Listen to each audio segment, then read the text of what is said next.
I'm ready when you. Good morning and welcome to our feed of the Global Cricket Tournament. My name is Jenna Sill and I'm joined by Ken Borland. And we're bringing you live coverage and commentary of the Global Cricket Tournament, sponsored by John Deere, John Doe, Koi, Renault Centurion, the Baron Bar and Grill, and IXU. For the first game of the day, we have the Fidelity Titans playing against the DP World Lions women's team. The Titans won the toss and elected to bowl first. Morning, Jenna. Morning, listeners. First up, Paulina Mashishi for the Titans, and straight off crashes into the pads of the opening batter of the Lions, Neo Molefi. Yeah, Mashishi opened the bowling yesterday as well for the Fidelity Titans. Bowled a very tidy first over, and I think bowled the first over at the end of the power play as well. Yeah, and she goes there with a wide.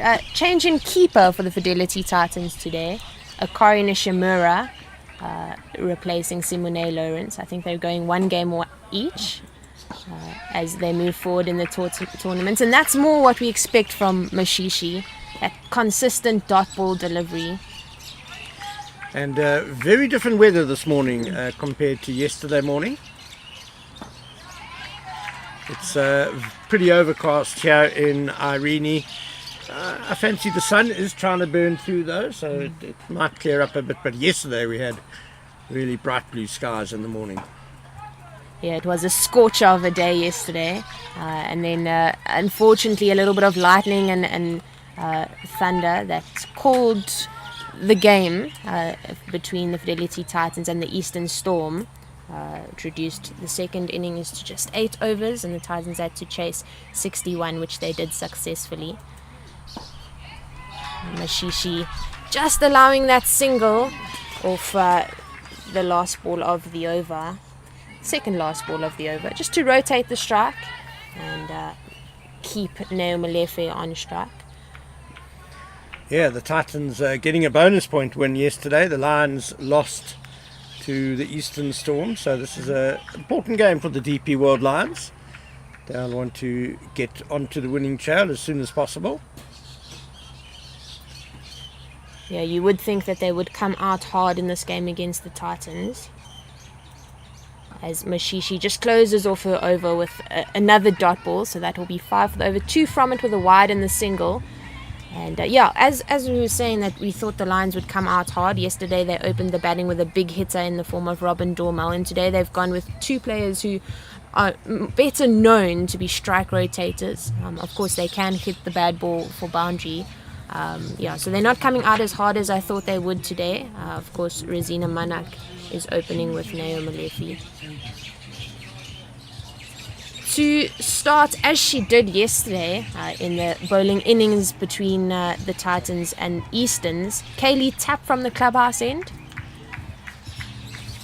Yeah, Neo Molefi is fresh off for innings of 175 not out in a 50 over game for the triumphant Lions under 16 side in Pietermaritzburg. So she clearly can score quickly can. And I'm pretty sure there were a lot of boundaries in that innings. Yeah, in that tournament she got back-to-back hundreds, that big one, and then she got a 109 not out in the second game. She is definitely a talent as she looks to pull that across the line, but Kaylee Tapp tight on that length, not giving her lots of room to free the arms. Yeah, Molefi was named Player of the Week in Pietermaritzburg. So her confidence will be high. Yeah, she is a talent. She scores a lot of runs at club level in the Lions Club League as well as in the Lions School League. She is obviously still under 16, so she does play for Dobsonville in both those formats. And she frees the hands there, gets the outside half of the bat, and that beats a point to the left of Tiani van der Hevel. He is in for Christel van der Schyff today. And that races away for 4, Neo Molefi. First boundary of the day. Yeah, lovely shot by Molefi. She's got a bit of an open stance and just doesn't get all the way across, which is not a bad thing, and leaves herself able to free the arms beautifully through square on the offside. What lovely timing there.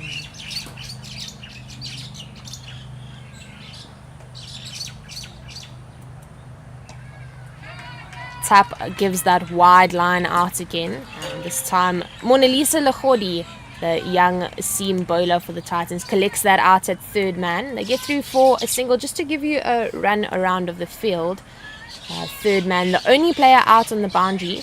We have 1.5 slip in place, point, cover, extra cover, mid off, mid on, mid wicket, and square leg in play. We saw yesterday that Kaylee Tapp is pretty controlled, likes the ball just outside that off stump.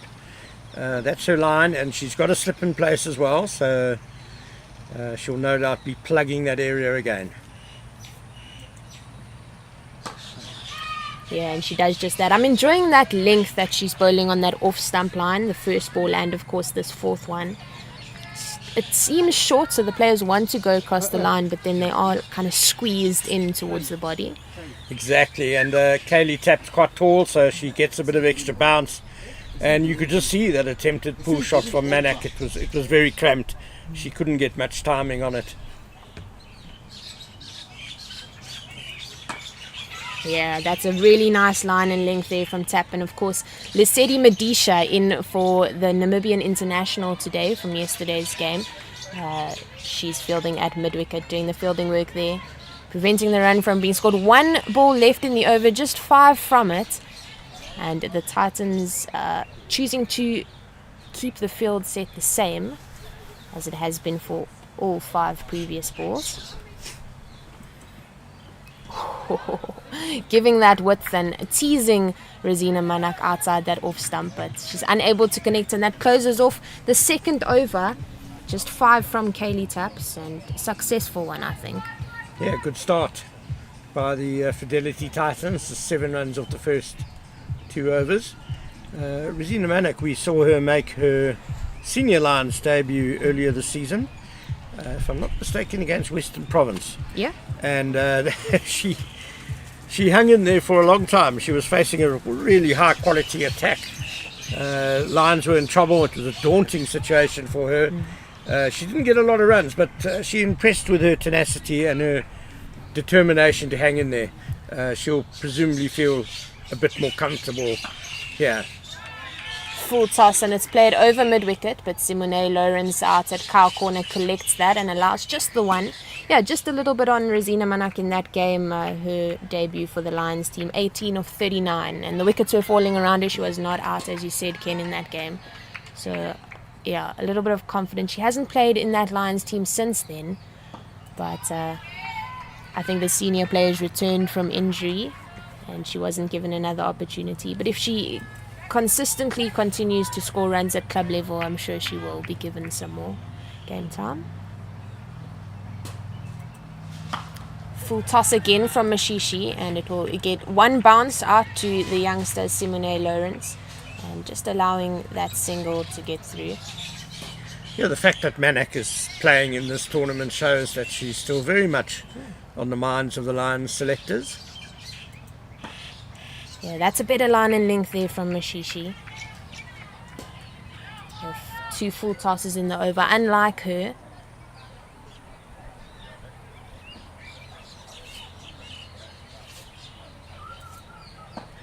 Yeah, much better. Yeah, so Robin Saul has done something quite sweet with this Fidelity Titans team in this tournament. They have 3 fluffy toys, I guess you could call them, that she got at a charity shop in the week last week, or dotted out again, and they're little elephants, which I think they're quite cute elephants actually. You could probably see them on the social media of the players, and they're given each day to the best batter, the best bowler, and the best fielder, and selected by their own teammates, not necessarily on stats, as they allow the Lions players just to get through for that single out to long on. And Paulina Mashishi won the bowling elephant yesterday, and she needs to give it away even if she has the best stats in today's game to another player. And of course Gandhi Jafta did get the 2 wickets for the Titans yesterday, but the team felt that Mashishi's energy up front with the ball was a little bit more valuable for the team. And then Katie Pryor won the batting elephant, and Amogelang won the fielding one. She was so excellent in the field yesterday. She got the the wicket of Mpumelelo Mashluwane, as well as a brilliant stop on the boundary. She definitely saved 2 runs with that stop. Yeah, I remember we were all very impressed with Mapangula's fielding. So quick across the ground, a real athlete. And I think she also definitely hit the shot of the day, that towering 6 straight back over our heads towards the end of the game against Easterns. Yeah, that 6 was massive, as Kaylee Tapp just shows how good she is as beating the bat outside the off stump. Again, that bit of extra bounce that got a bit big on Neo Molefe there. Yeah, Kaylee Tapp's experience seems a lot more comfortable today, especially in these conditions, these overcast conditions, which are ideal for seamers who have a lot of skill to move the ball off the seam. And she's doing just that, seaming off the wicket, away from the right-hander, through to the Japanese international keeper. And yeah, that's a stock standard delivery. Yeah, there were a few players yesterday who maybe showed a bit of rust, and it can be forgiven because the last time there was any sort of women's provincial cricket was on December 3rd. So understandable that maybe they just need to settle into their best match fitness.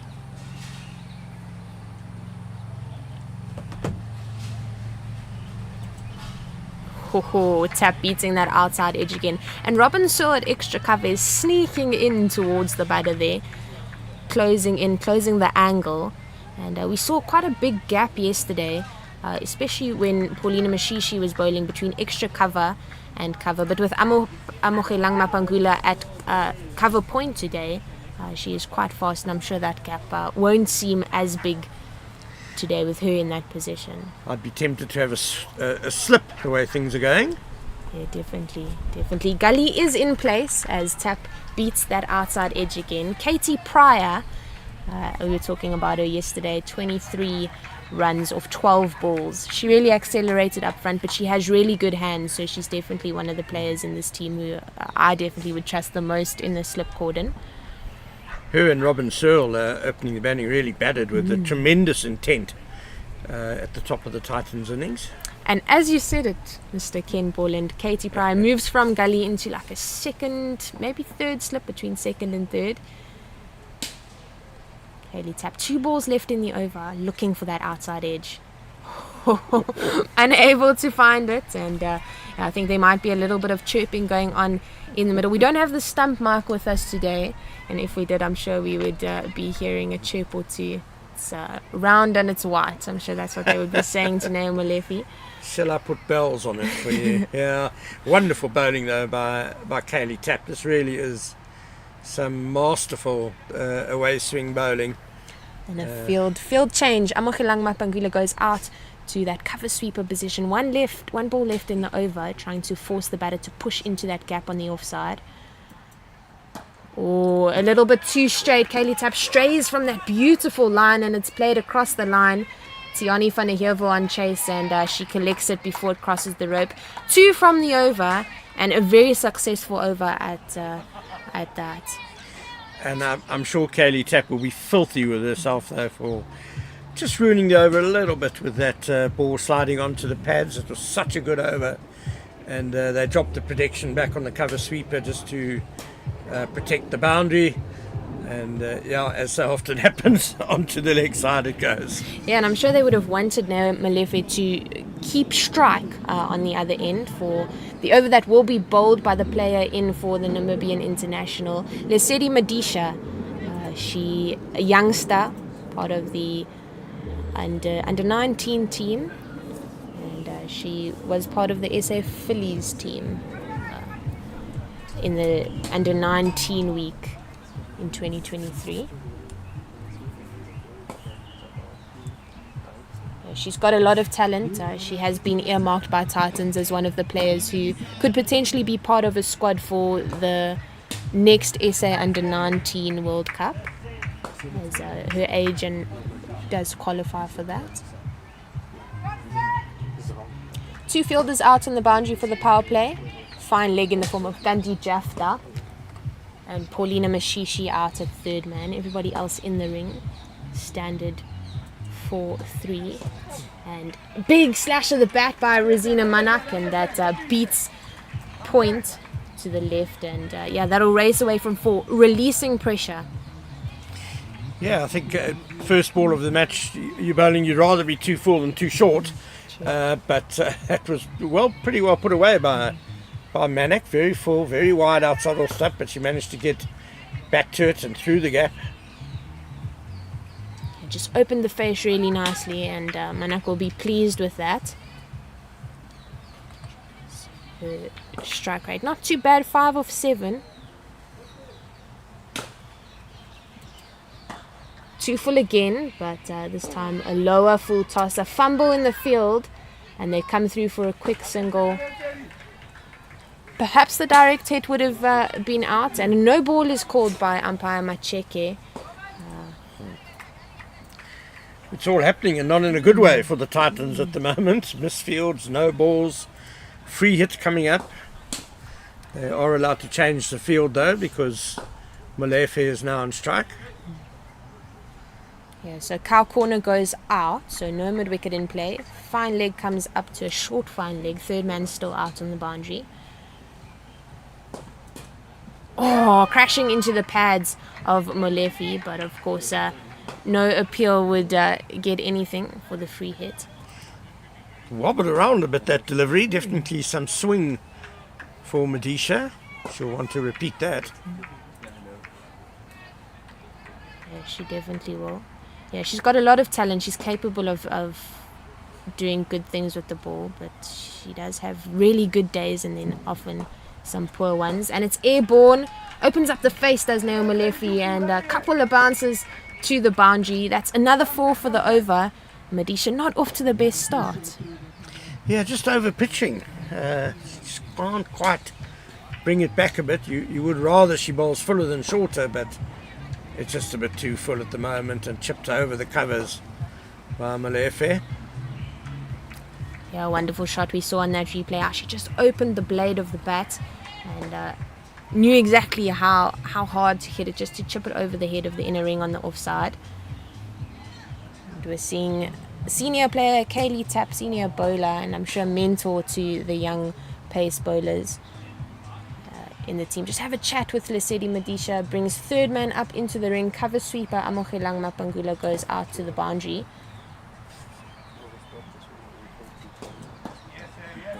That's better from Medisha, but without a mid-wicket in play, that does allow the single to happen. It's Catherine Pryor just comes around there from mid-on to collect that. Yeah, again, a little bit of shape into the right-hander there. You want to encourage her, trying to get some swing, so you want her to bowl on the fuller side. Just a question of getting it in that right spot. Yeah, it's up and over, but with cover sweeper out, just a couple of bounces to her. They go for the second run. There's a chance at a run out, and it was a very good throw from the boundary. Mapangula, wonderful arm there, gets it in without a bounce.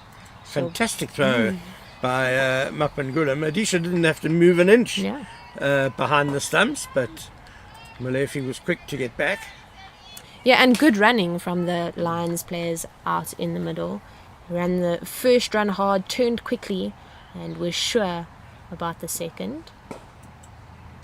Oh, that swing crashes into the pads of Manak. There's a bit of an appeal, but definitely swinging into the right-handed batter. That'll bring up the end of the over from the young Titans player. The score 25 for none after 5. Yeah, Medisha went for a few runs in that over, but I don't think she bowled that badly. You can see why she's considered such a promising bowler. There's definitely something there. Nice smooth action, getting some swing. Definitely more of a swing day today than it was yesterday morning. Yeah, the conditions definitely favouring the bowling team at the moment. Of course, Titans won the toss and elected to bowl first. So Robin saw 2 out of 2 tosses so far. Karen Smithies walked past us this morning and said she's one of the best tossers in the game at the moment. Oh, tap that beautiful line outside the off stump again. She's asking lots of questions from the Lions batters.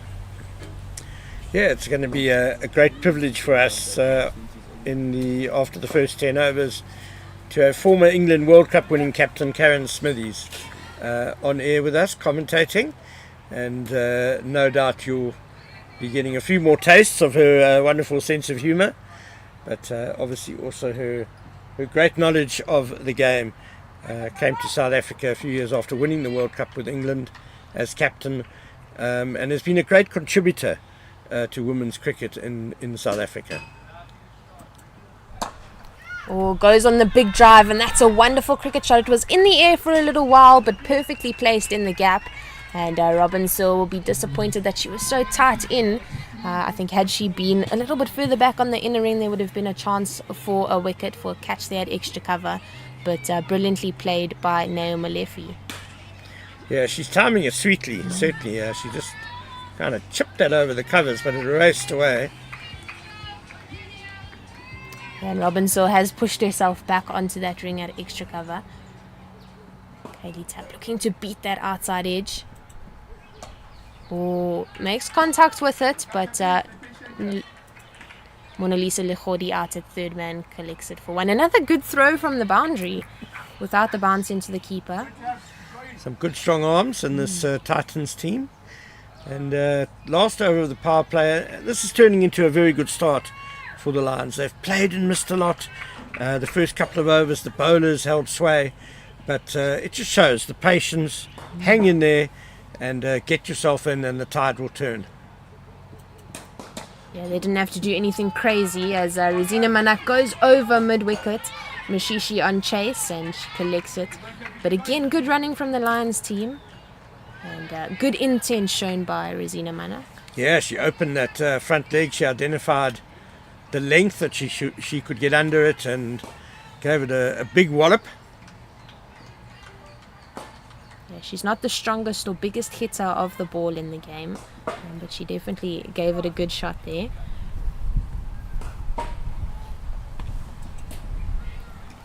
Just teasing that wide line on the offside, Kaylee Tapp. We saw her do that yesterday, and she did have 50-50 kind of success rate with that line. She did bowl 2 wides in her spell when she was trying to bowl that wide outside the off-stump line. But successful so far today with that one. Yeah, she's enjoying better control, I think, this morning than yesterday. Yeah, big smile on her face too as she walked back to her mark.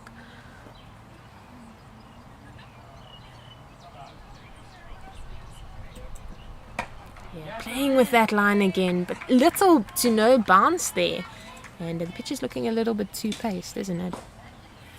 Yeah, we saw the odd one keep a little low yesterday, so it'll be interesting to keep track of that today. But Kaylee Tapp has really done a great job in this power play, 3 overs for 14 runs.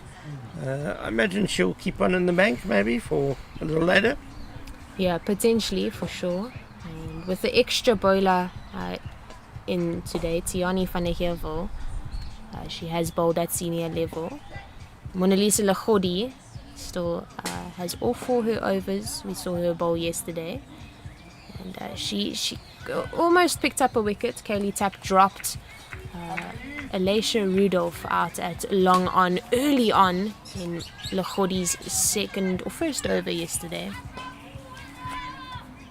So she was kind of successful, even though the stats don't show it. Yeah, Gandhi Jafta in her bright orange boots.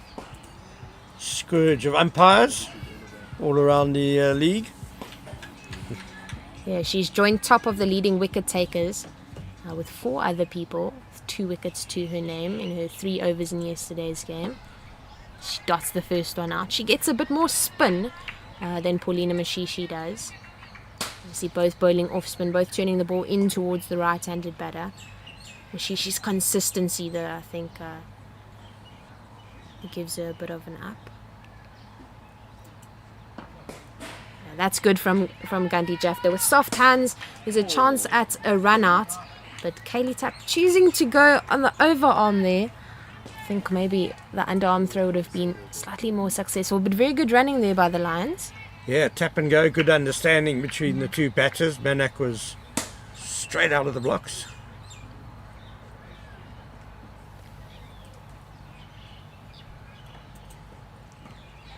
Looking for that quick single again. This time Mona Lisa Lechodi quick to the ball from a short 45 position.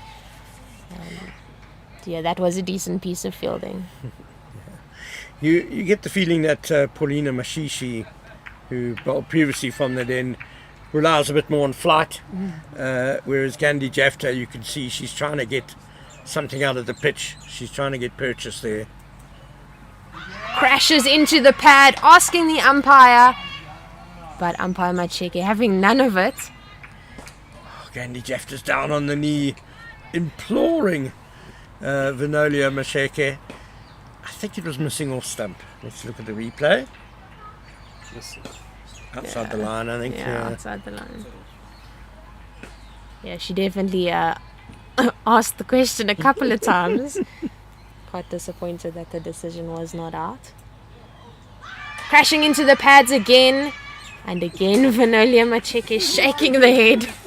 But Titans definitely in the minds of the Lions batters. Yeah, what Manak is doing well is getting outside the line of off stump. So if she does miss, she can't be given out LBW playing a shot. Yeah, field change. Gandhi Jafta sends square leg out onto the boundary. So 3 players out on the boundary, deep square, cow corner, and cover sweeper, just protecting that sweep shot. But Manak choosing not to sweep again as she hasn't been successful. None from 2 on that sweep, and ends off the over with a dot. A really brilliant over from Gandhi Jafta. No wickets, but just that 1 run and those 5 dot balls will be very valuable for her team. Excellent over here from Gandhi Jafta, and you get a feeling that spin is going to play quite a big role in these remaining overs. Yeah, definitely. We saw the Eastern spinners be really successful yesterday. Ashley van Wyk, Leandre Bentley, as well as Alicia Rudolph. Very economical, slow bowlers who really kind of force the batters to take a second guess whether to go forwards or back. But we're seeing pace from the Fidelity Titans. Mona Lisa Lechodi, a youngster who was part of the SA Under-19 squad at the Under-19 World Cup. She has 3 fielders out on the boundary. Cow corner, long off, as well as cover sweeper. And fine leg. They are looking to change the field a little bit as square leg goes to short third man. No square leg in play, but mid wicket. Kaylee Tapp, the senior bowler and mentor, just helping her set her field. Always nice to see that. Imparting some wisdom. Khodi goes wide, but fielded well by Lawrence at point. Wisdom and encouragement, always so important. Encouragement for young players. Not every day is going to be a good day on the cricket field. You need to keep your chin up often.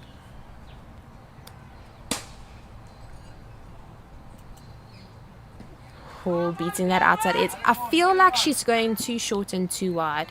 She does need to get a little bit closer and a bit fuller towards the right-hander. She was lucky, I think, that Molefe didn't make contact on that second ball. Yeah, agreed. And even that first ball, she was fortunate because it was hit hard. Yeah. But straight to the fielder.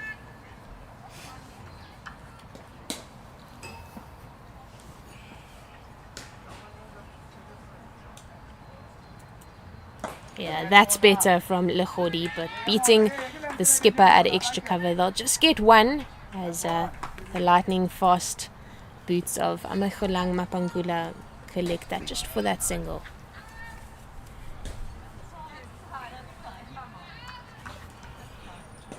Yeah, Lechodi, such an exciting talent for the Titans. I think her run-up is so unique. Her elbows quite far away from her body when she runs in. Brilliant fielding by Catherine Pryor. And she's almost at like a gully rather than a short third man position. Just diving to the right there. Or a very backward point. Yeah, very backward point. So very much sort of in between position. Deep gully, could we call it? Yeah, you could as well. Deep yeah. gully. We'll have to ask Robin Searle what she calls it when she sends Catherine there. That's the line and length. That's brilliant from Lechodi. Just teasing that outside edge of Rosina Manak. Yeah, get them on the front foot rather than playing off the back foot.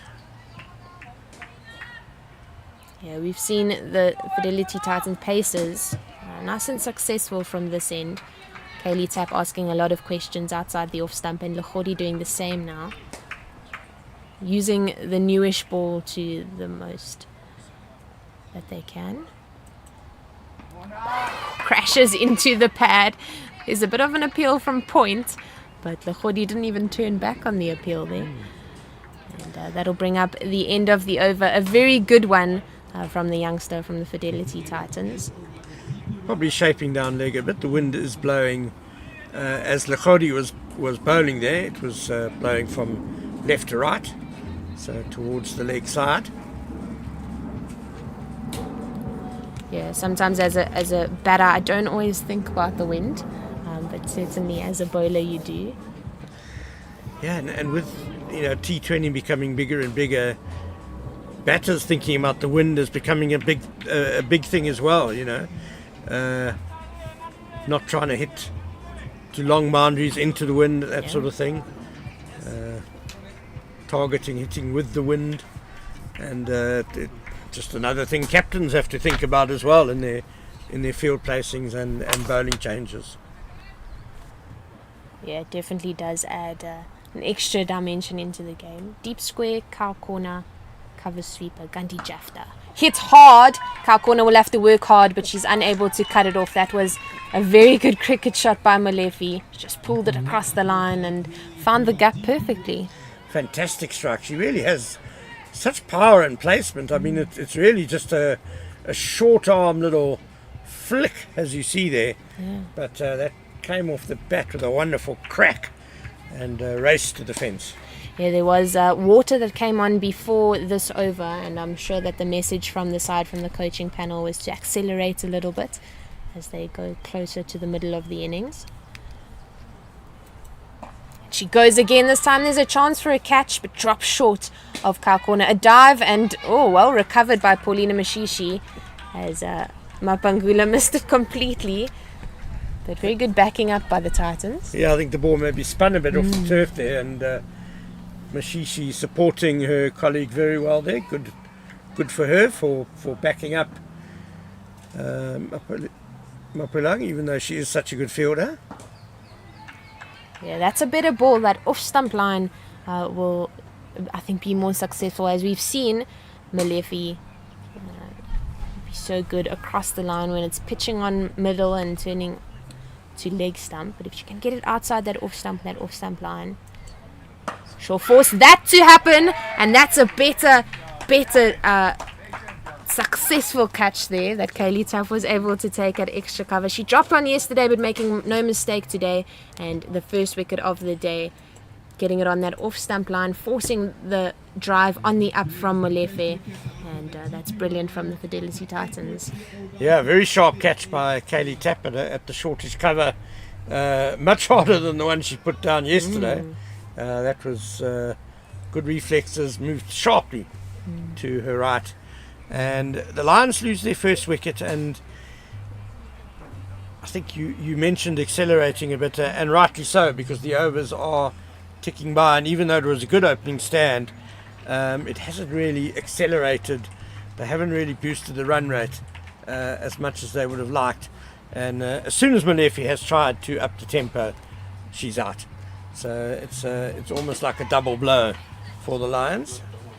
Yeah, it definitely is, but the capable Lions are in the capable hands of Robin Dormal, who is very capable of hitting a long ball. She comes to the crease to join her teammate Rosina Manak. And I used to play junior cricket with Robin Dormal. We both grew up playing for the Lions, and we batted very well together. We didn't like each other very much, and I think that's why we were so good together. It's kind of like who can score the most runs between the two of us, and that's why we were successful. But she does have a lot of talent. She took a bit of a break from cricket over the last couple of years. She had to play for Easterns as a junior at under 19 level because the borders of provincial cricket changed, and then she had a club season at the Titans, and now after a 2-year break she's returned to the Lions to play cricket. Gandhi Jafta outside the off stump, and Dormal just tickles that out to a vacant third man region, and she gets off the mark with a very convincing shot for 2. Yeah, very nice way to get off the mark. Very confident shot. Delicate touch. Yeah, she's a very clever cricketer. She plays a hard game of cricket. She loves what she does, and I do have a lot of respect for the way she goes about her game. Just defended out. Robin Saul potentially could have cut that one off with a little slide to the left, choosing to chase it. Perhaps allowing the strike to rotate to get the new double before her wicket. Mona Lisa Lechodi to continue from the clubhouse end.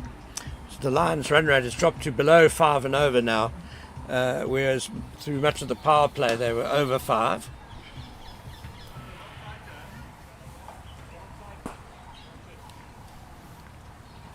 Lechodi will be looking to beat the outside edge of the right-hander Dormal again, as she did in her first over.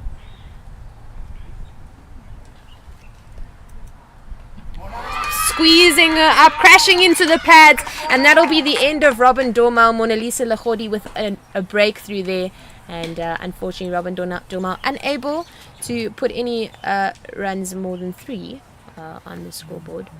3 of 2. Yeah, it kept a little low, but Dormal was on the back foot, and she could have come forward to that one, and with a bit of movement and not bouncing as high as she expected, I'm afraid she was pretty plumb there. So Lechodi rewarded for bowling wicket to wicket. Yeah, she was, and we saw in Lechodi's first over she was seaming the ball away from the right-hander and coming straight into Dormal with movement in towards Robin Dormal. Yeah, last ball of the previous over came in, so she's showing that she can move it both ways. Yeah, definitely a lot of talent and skill behind the ball.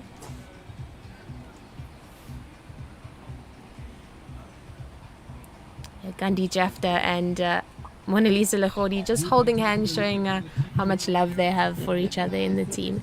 And I'm sure at the end of the over, when Kaz comes in to commentate, she can maybe speak a little bit about how the environment in the Titans team has improved so much over the past season and a half. From the outside, it definitely looks like a really inviting, comfortable team environment that they've been able to create. So I think part of that is also because they are treated as professionals, given the same perks as the men's side, treated on an equal basis, and that can only, improve morale, and can only really make them really want to play hard for the Titans badge. Yeah, they all do play with a lot of heart, and I do agree that they are being treated well by the union. Oh, some really nice bounce there as Lechodi bowls to the new batter Samantha Swanepoel at the crease. Yeah, Lechodi again moving the ball around, varying her length.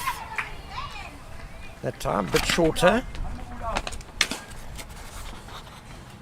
Yeah, again with that in-seam movement off the wicket towards the right-hander.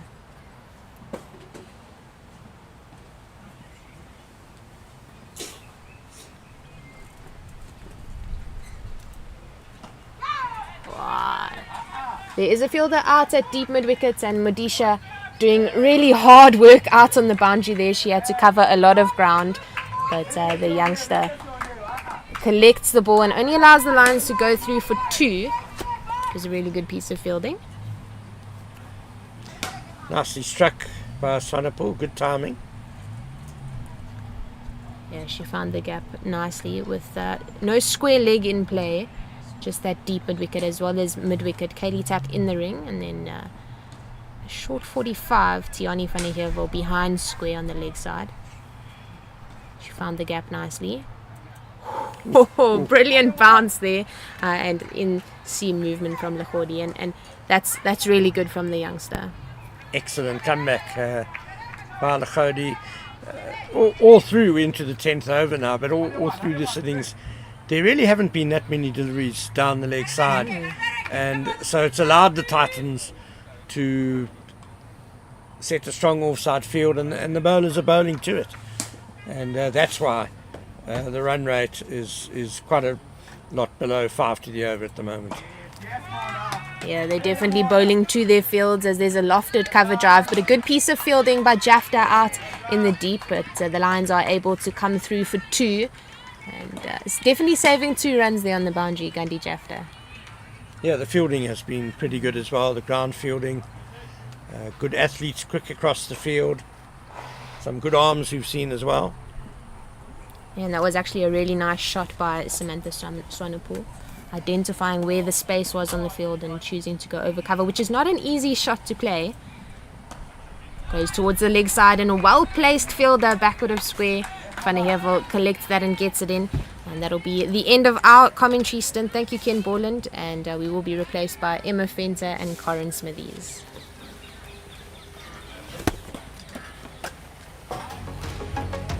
We are always thinking of new ways to make our systems smarter, easier and faster.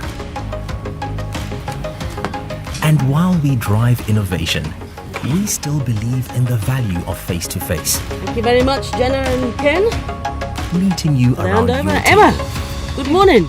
Getting to know Good morning, your everyone at business, home. I hope you all challenges had a great day and yesterday ambitions, watching some cricket. I know we and did finding in the commentary personalized box. solutions. We're sad to see that the Titans couldn't bat out their full T20, but hopefully today we can get a performance just like yesterday. Because from the commentary box, it looked like we're watching a highlights package. I can't wait for them to recreate that.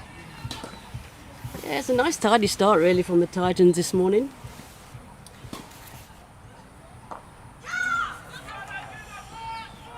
Yeah, definitely. I think the Lions have had a slow start. It's unfortunate that they've lost 2 of their key wickets. I think Naomi Molefe was looking good at the crease. She was putting away the bad balls, and as a coach, it's nice to see your batsmen putting away the bad balls. But I think they've just lacked strike rotation throughout the game. Yeah, for sure. I was impressed actually, Emma, with Neo Molefe. I think she, for a 16-year-old, batted really nicely. The 28 off 33 balls. But a steady start by the Lions.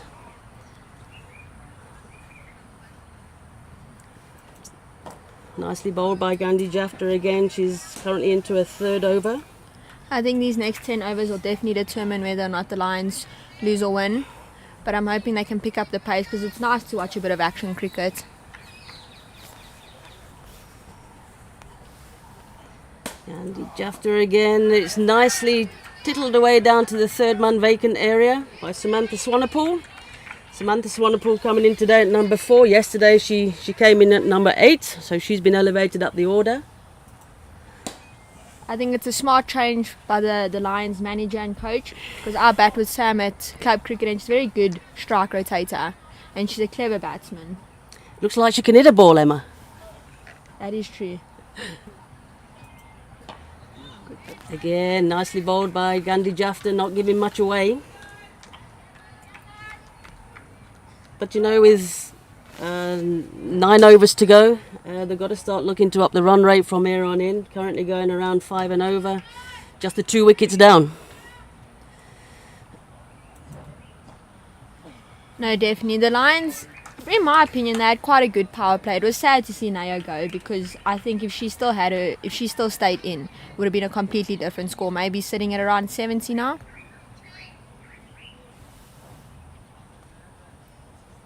Yeah, but I think credit to the Titans bowling as well, I think. They've kept it nice and tight.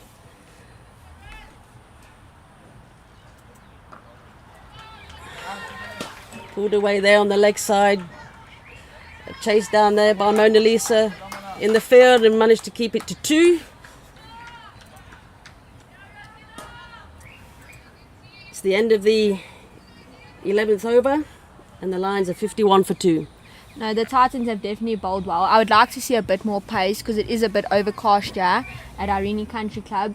And with this overcast weather, the ball just swings left and right. And to just put a slip in and maybe get a few more wickets, because I don't think the ball's damaged enough to stop swinging.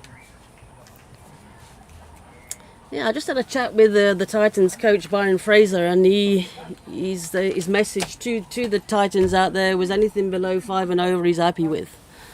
And in fact, just in the 11 overs so far, there's been 3 overs really that have gone above that 5 and over. So they are keeping it tight. They're listening to the coach's instruction, which is always a good sign. But all in all, a nice tidy performance from them so far.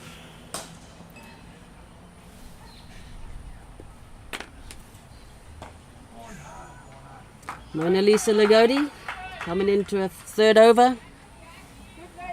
Yeah, I think for her. I think it's smart from the coach because the Titans are just bowling great lines and lengths, and they're bowling to their field. There's been a few misfields that I'm yet to see actually. There was a great catch by Kaylee Tapp in the covers.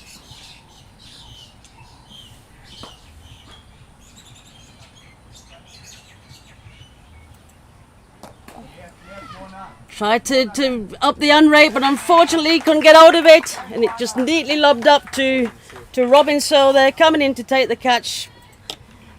Nice and easy catch for the captain, Robin Searle. Samantha Swanepoel has to go. No, it's a bit of a commentator's curse to speak about a catch and the next wicket falls straight in the hands of Robin Searle, the skipper. She'll be disappointing in that one, Sam. Yeah, she just tried to get some momentum going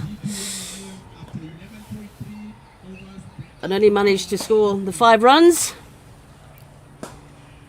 After 11.2, it's 51 for 3. Great tournament this is, Emma. I'm so excited and I can't wait to watch teams chase down big totals. I think that's what I'm most excited about. Like to see a team chase down like 180 plus, oh, it'd be thrilling. I think yesterday's top score is 130, wasn't it? Yeah, made by the Easterns. But what an opportunity for all these players. A lot of youngsters, actually, in all of the 3 sides, to play in this competition, to play with international players as well.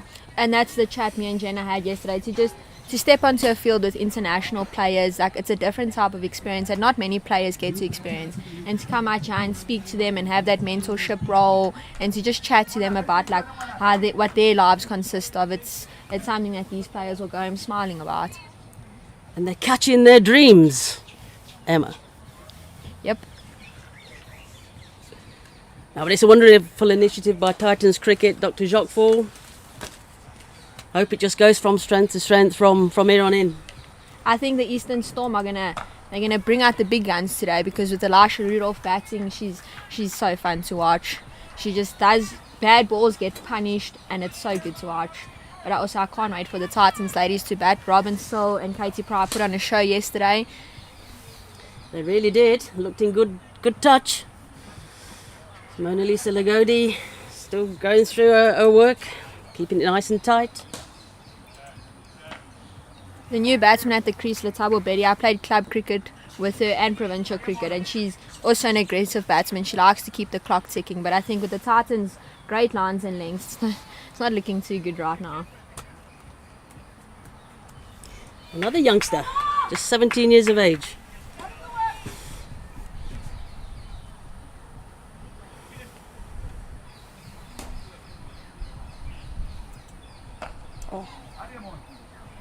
It's just nothing you can do about a ball like that.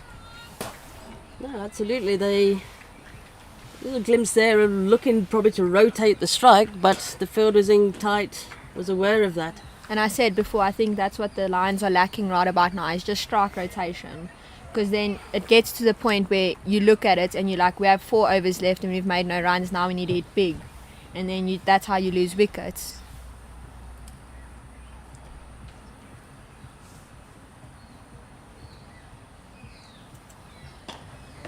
Yeah, nicely bowled again. Mona Lisa Lagodi bowling to a field.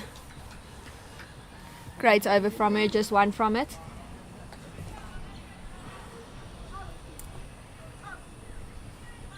It's the end of the 12th over, 51 for 3. The DP World Lions. Realistically, what do you think they should look at as a target at this current stage? Yeah, look, from here there's 8 overs to go, 5, 6 and over, 48. You know, that's not even going to get them to 100, which I don't think is nowhere near enough. No, not at all. Especially like we said yesterday with the performances we saw at the crease yesterday. You know, they're all coming off great form, and to chase 90, I think they could do it in 10 overs. Yeah, I think Rosina Manek here, she's been in from the beginning. She's scoring really a 50% strike rate, so it's over to her now to see this innings through. Again, Gandhi Jafta, a misfield there by Kaylee Tapp, and another misfield in the deep. It's a bit disappointing from the Titans because they've been on top of the ball the whole game. I've seen a few misfields, but that's about it. But to go through two players, it's a bit unfortunate. I think coach he has his head in his hands.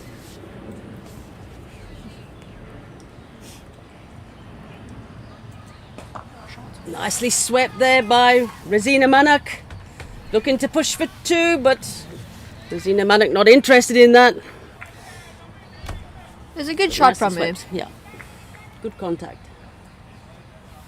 Just the two sweepers there on the leg side field, deep square leg, deep mid wicket for the off spinner. It's the ideal field for an off spinner. Save the bunch, you get the single.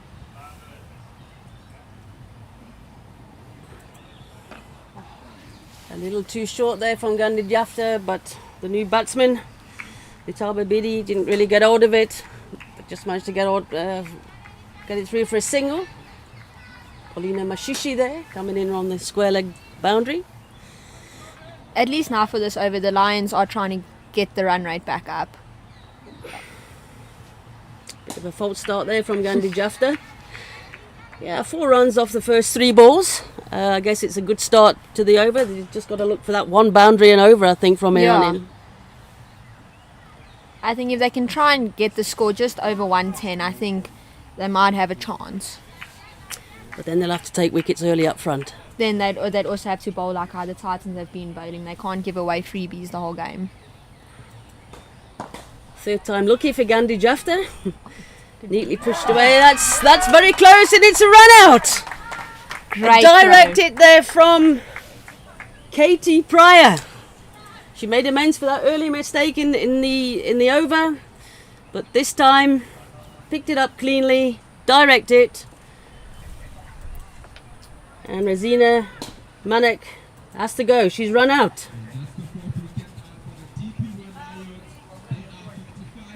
Bit unfortunate running yourself out, but it was such a stunning throw from Katie Pryor.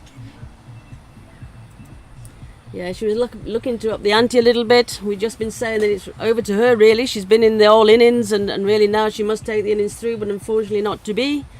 Great piece of fielding there by Katie Pryor.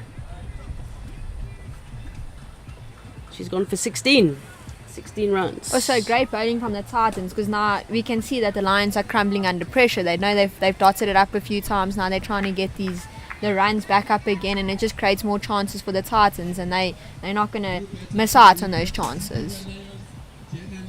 Yeah, and I like this field really from the captain, Robin Searle.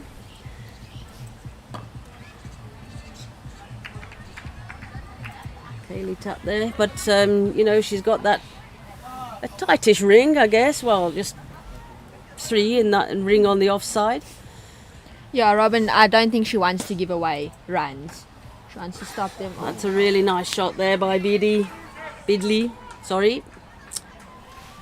A little short cutaway. Coming back for the third. Oh. It's good running from the Lions. So Jenna Lee Lubber is a wild card. Another 16-year-old.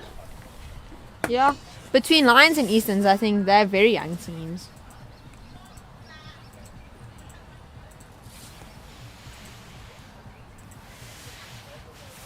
Yeah, and 2 new batsmen relatively now at the crease, which is what the Titans would have wanted.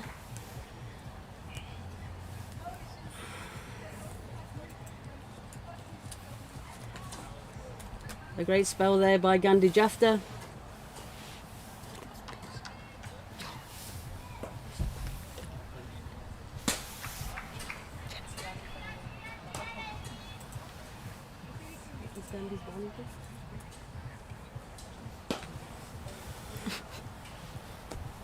Change of bowling, Tiani van der Heuvel. I hope I've pronounced that right. She does tell me off from time to time for pronouncing her name incorrectly. So Gandhi Jafta finishing her 4 overs on the reel. Managed to pick up the 1 wicket for 21 runs. A good return for her today.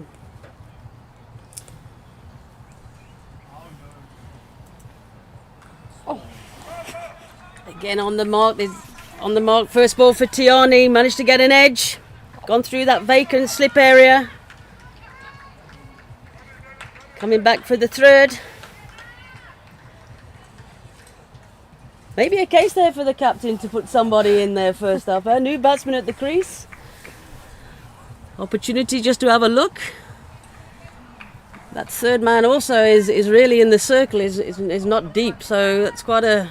And so quite wide. Yes, and she's actually moving the third man back now. Back to the boundary. So protecting that area.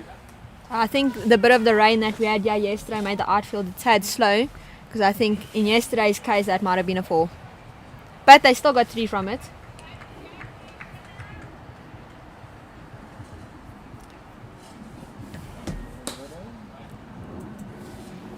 Oh, wide delivery there by Tiani.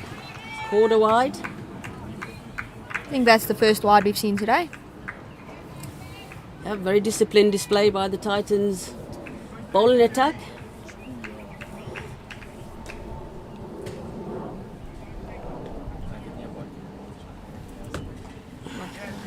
Again, finds the edge. Running away to the deep third man just for the single. Big arm in from the boundary there.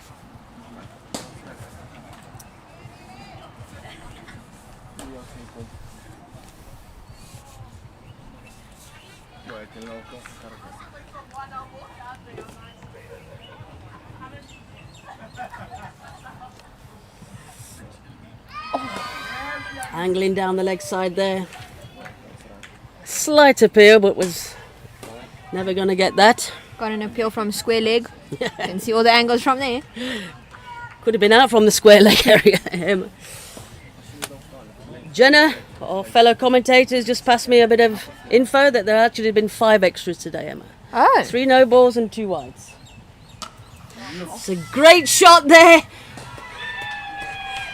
Got hold of that one.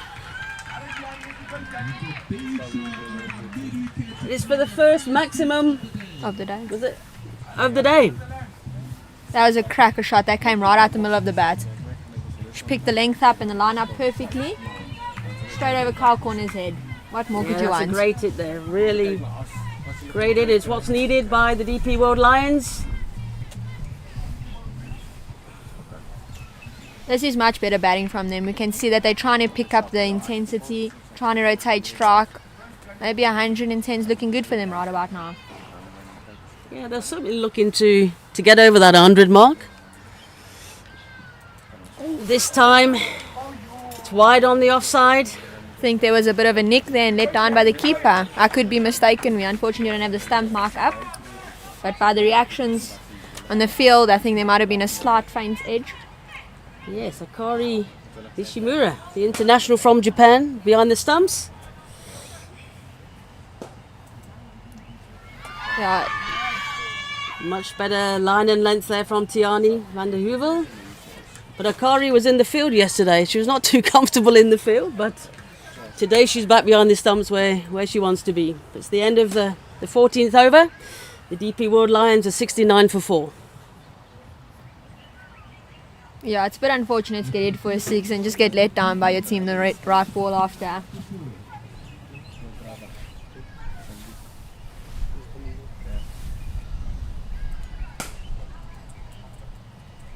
It's like Paulina Mashishi coming back into the attack.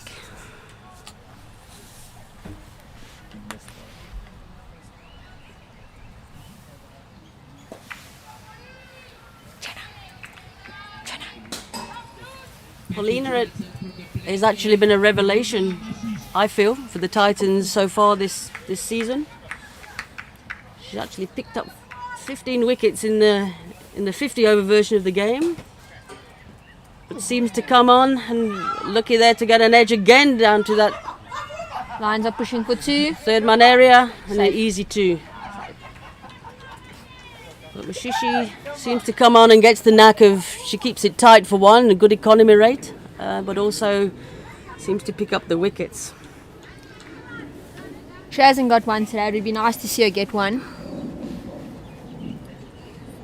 The first 2 overs today just going for the 5 runs, 2 runs off that first ball. Nicely struck there to mid-on for the quick single. This time no direct hit, so easily through for the single. Bowlers and the fielders. Yeah, they're just going to be looking for that one boundary and over. Early on in the over would be good for them.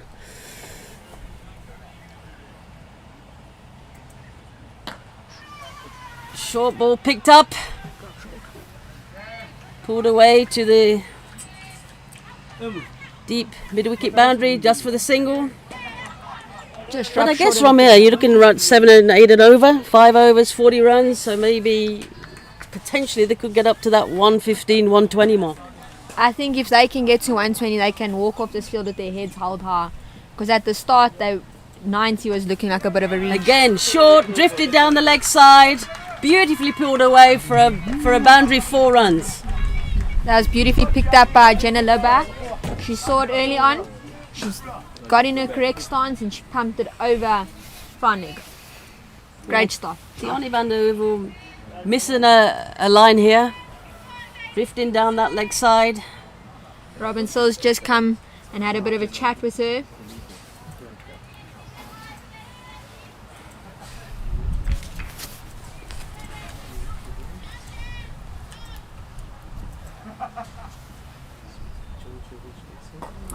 That's much better. Line and length. Captain Robin Searle there. Just giving the bowler some encouragement. Yeah, well, this bowler, yeah, she is a young player and sometimes you just need that little bit of reassurance because you come in here, you're a bit nervous. Beautifully picked up there. Again, on the leg side, looking for possibly 3, but no, just for the 2 runs. Again, a drift on the leg side, but clipped away by Jenna Lee Luba. Much better intent from the Lions. Jenna Lee Luba scoring at a 200% strike rate at the moment, so she's come in with the momentum. Oh. This time overcompensation, wide on the offside, quarter wide. That one straying a bit too far outside that wide line.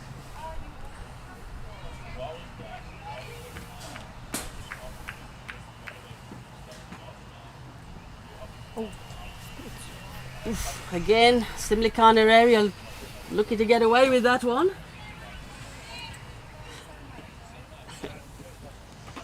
But a good over for the DP World line so far. 8 coming off it so far with just the 1 ball to go.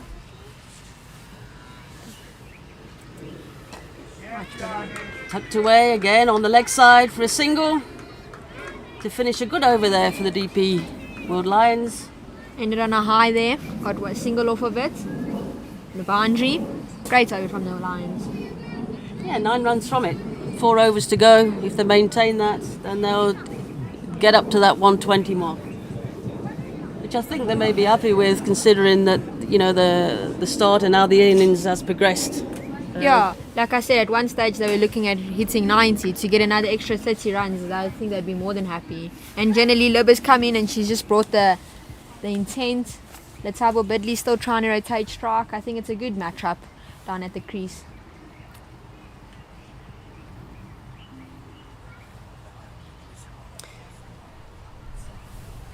Okay, Paula Mashishi coming in for a final over.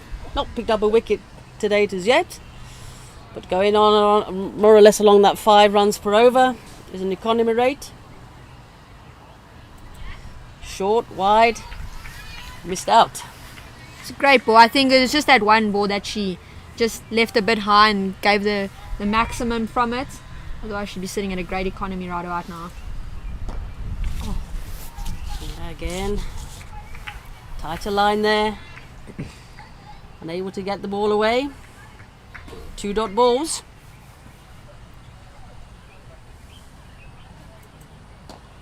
A little bit more flight this time. But again, unable to pierce that offside field. Smart from the captain, bring back your senior bowler, let her finish her spell, draw the lines out again. And that's what she's done really in domestic cricket throughout this season so far. Short, wide. This time it does pierce the fielders there. Slow. Through the point region, coming back for an easy 2. Which has actually been quite a Paulina Mashishi, a banker for the Titans, for the captain Robin. So Yeah, to just have someone come in and draw out the overs. What more could you want?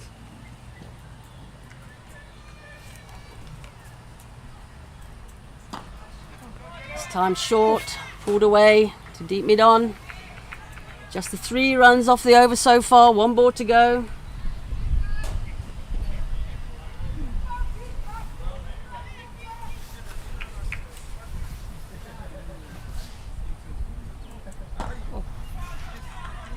It's a great over there from Paulina Mashishi, just 3 runs from it. No, she definitely pulled back from the last over. Ended off 19 for none after 4 overs, which is great in T20. You only have a maximum of 24 balls. So she's just under 6 runs and over.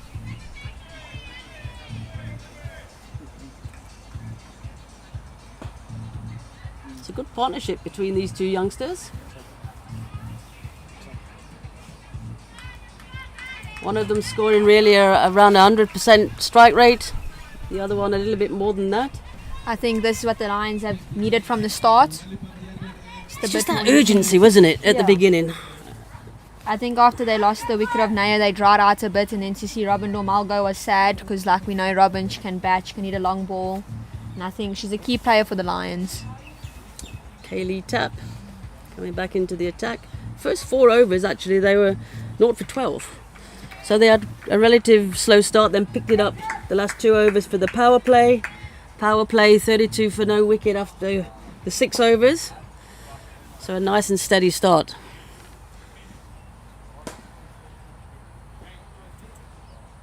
Short, wide. Sweeper. Oh, it's in the air there and to the cover fielder on the boundary. It's just a bit unfortunate because Kaylee Tapp came in, she opened the bowling, she had a great 3 overs. The batsman was striking against her and then hasn't gone for a wicket. The first ball over 4th over goes straight in the end. It's just let down by your sweeper. Amaleng. Rafangula down there. The perpetrator on the boundary. Actually one of the best fielders in the Titans setup. Short, wide again. Punched away. Looking for 2. And we'll make the 2 comfortably. Oh, losing a bat in the process. Needs to go pick that back up, otherwise she can't bat. But Amaleng, she's a top fielder in this Titans side. Very quick over the ground. It was scarred. It was. But it just slipped right through the hands. I don't think her hands are closed. But unfortunate. I think Kaylee Tapp's a bit disappointed in her teammate on the boundary.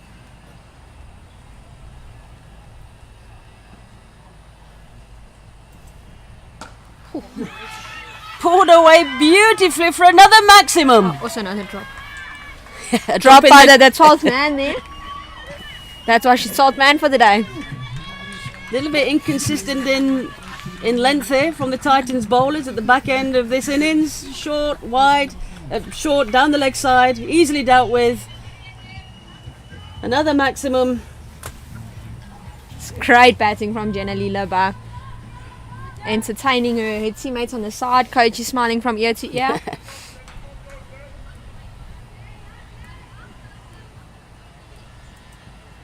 Little fuller this time. It's where she needs to be. Showing the aggression as well. I think the bowler and the batsman are having a little bit of words. Nothing wrong with that, Emma, at all. Makes the game of Spice cricket it up, go round. Huh? Nothing wrong with that. But a much better delivery there from Kaylee Tapp. She's 10 runs off the over so far.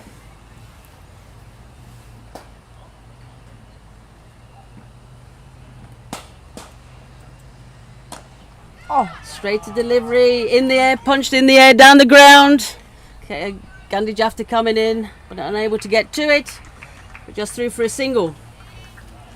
The excitement of that 6 Emma again, we missed the century coming up. 103 for the DP World Lions. And I think it's great batting from them. These past 4 overs, they're really not going out there and letting a few runs slip. They really want to make the most of it out there. And I think to come off a field and say, oh, but we've let a few runs slip, but these two aren't doing that.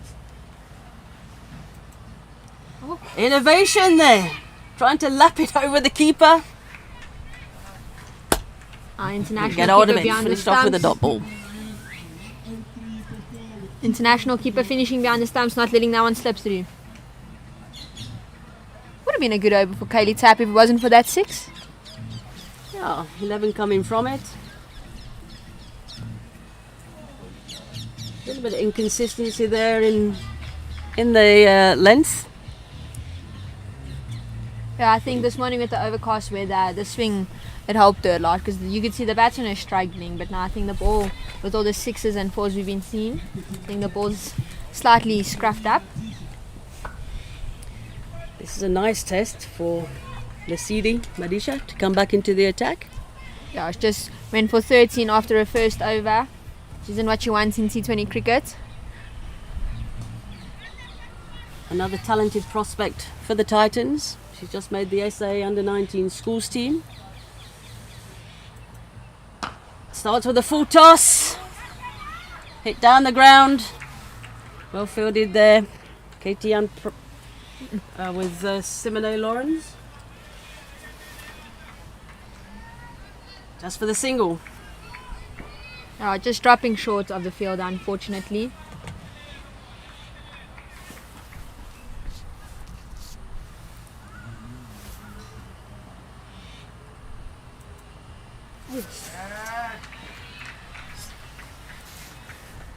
This time much better. Line and length from Lesidi. Yeah, good start to the over. Good start to the over. Yeah, she's bowling this 19th over.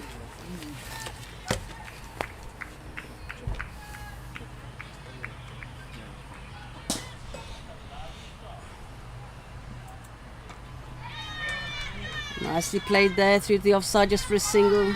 There was a bit of a discussion in the middle of the wicket between the batsmen. I think Jenna just telling the ball, see ball, hit ball, rotate strike, keep the clock ticking, because I think they are trying to reach that 120 mark now. It's possible.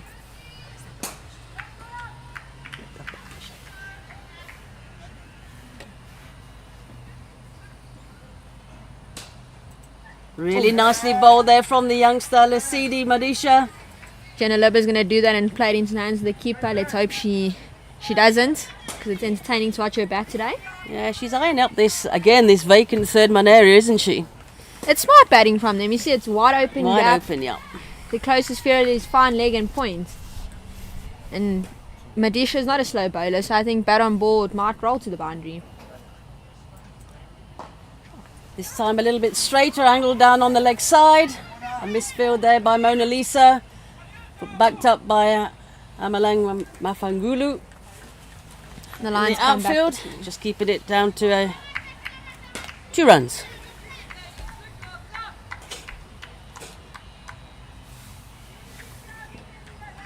Four runs off the over so far. Another good over by the Titans. It's a beautiful delivery to finish up with. A bit of an appeal there from Lesidi Madisha, but umpire Macheki not interested. It's the end of the 19th over. 4 coming from it. It's 107 for 4. Much better over from Madisha. I think after the first over going for 12 and then this over only going for 4, I think she brought it back really well. Maybe if she started bowling earlier, we could have seen her get a few wickets or 2. But 1 over to come. Hopefully the Lions can reach that 120 mark. 30 needed from 6 balls.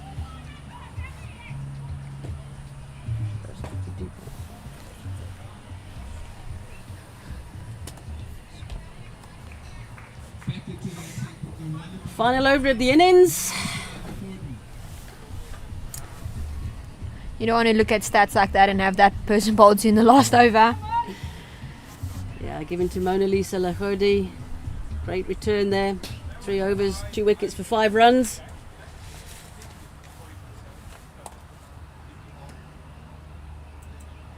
and starts off with a very big wide.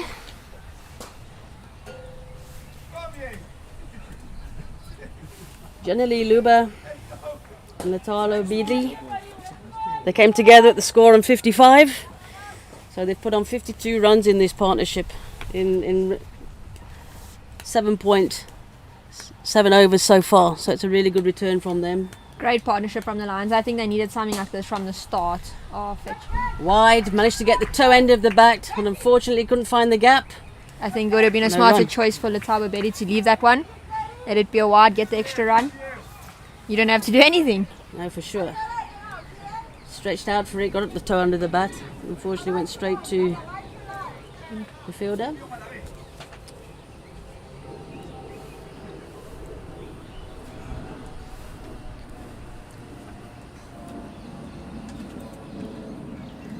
This time a wide down the leg side. So not consistent in that line in this over at all.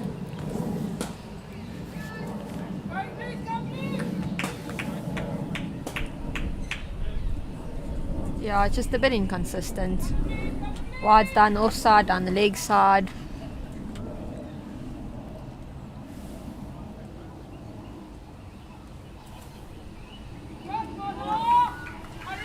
This time again, wide on the offside.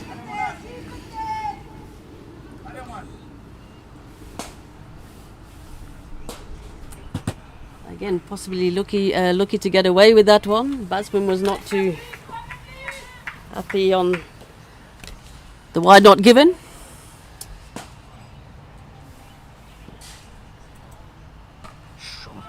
This time it's a beautiful pull shot there.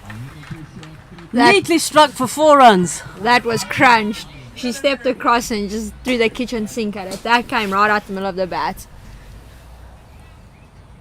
Yeah, and it was short. Down the leg side. Pulled away beautifully. She picked that one up very nicely.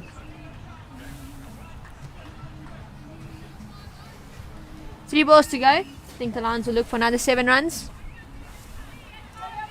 Yep, that must be their target. And they've done well to achieve it if they do end up getting it.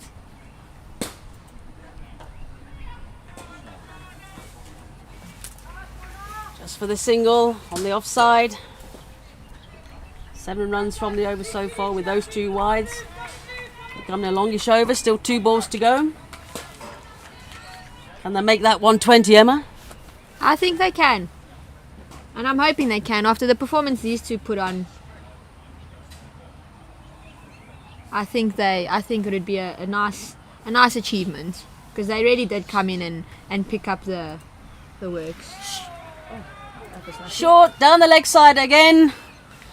4 runs. Oh no, it's not 4 No, it runs. is It's pulled up. Oh, is it 4 runs? It is 4 runs. Really inconsistent bowling here from Mona Lisa. Not getting it right at all. I think we both thought the fielder would make it. The outfield is a bit slow, but unfortunately Jenna just had a bit more to it. Yeah, you can't bowl that line and length when you'll find legs in the inner ring as well. Final ball of the innings.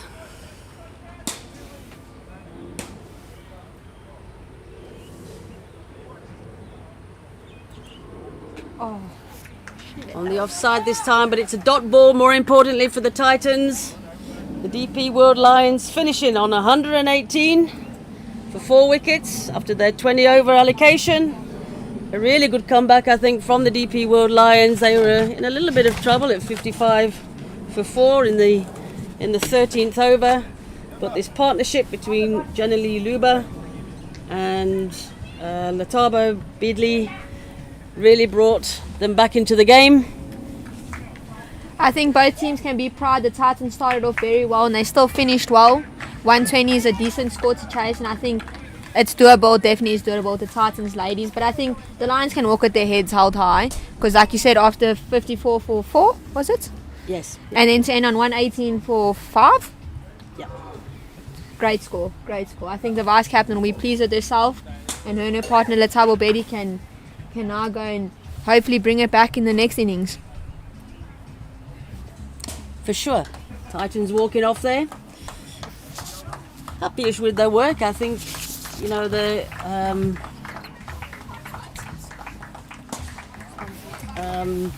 last 5 overs, in that last over in particular, going really well, so to get to that target. But we're here at the Global Cricket Tournament at Irene Country Club, the home of the Irene Villagers. What a great tournament it is proven to be. Great initiative by Titans Cricket and Dr. Jacques Fall, and the sponsors that are on board with them. John Deere is the title sponsor. Renault Centurion. Renault actually, with Fidelity, are 2 of the main sponsors for the Titans in their domestic program. But for this tournament, there's many sponsors on board, which is great to see for the women's game.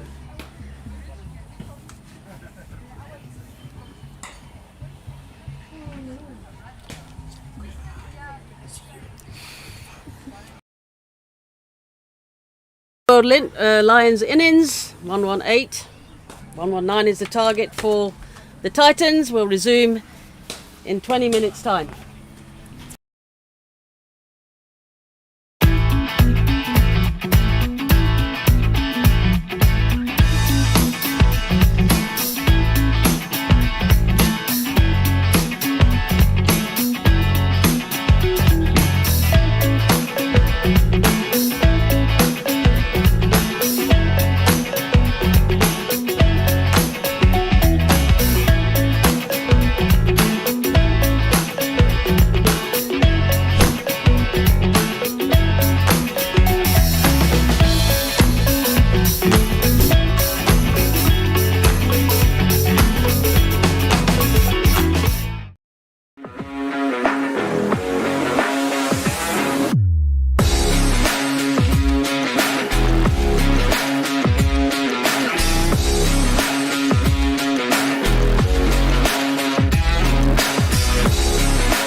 We are always thinking of new ways to make our systems smarter, easier and faster.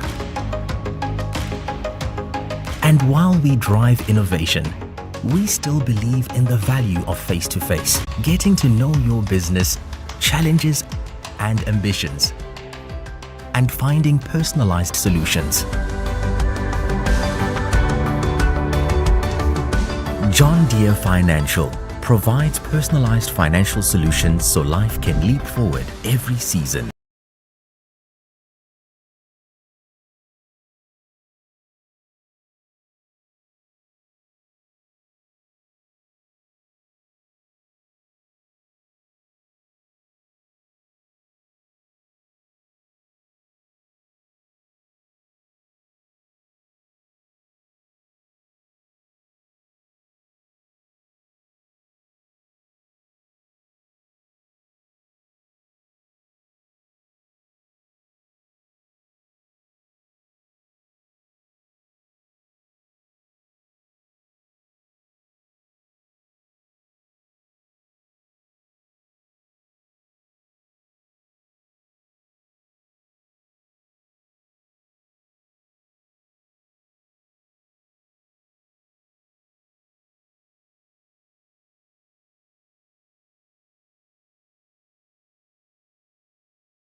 We are always thinking of new ways to make our systems smarter, easier and faster.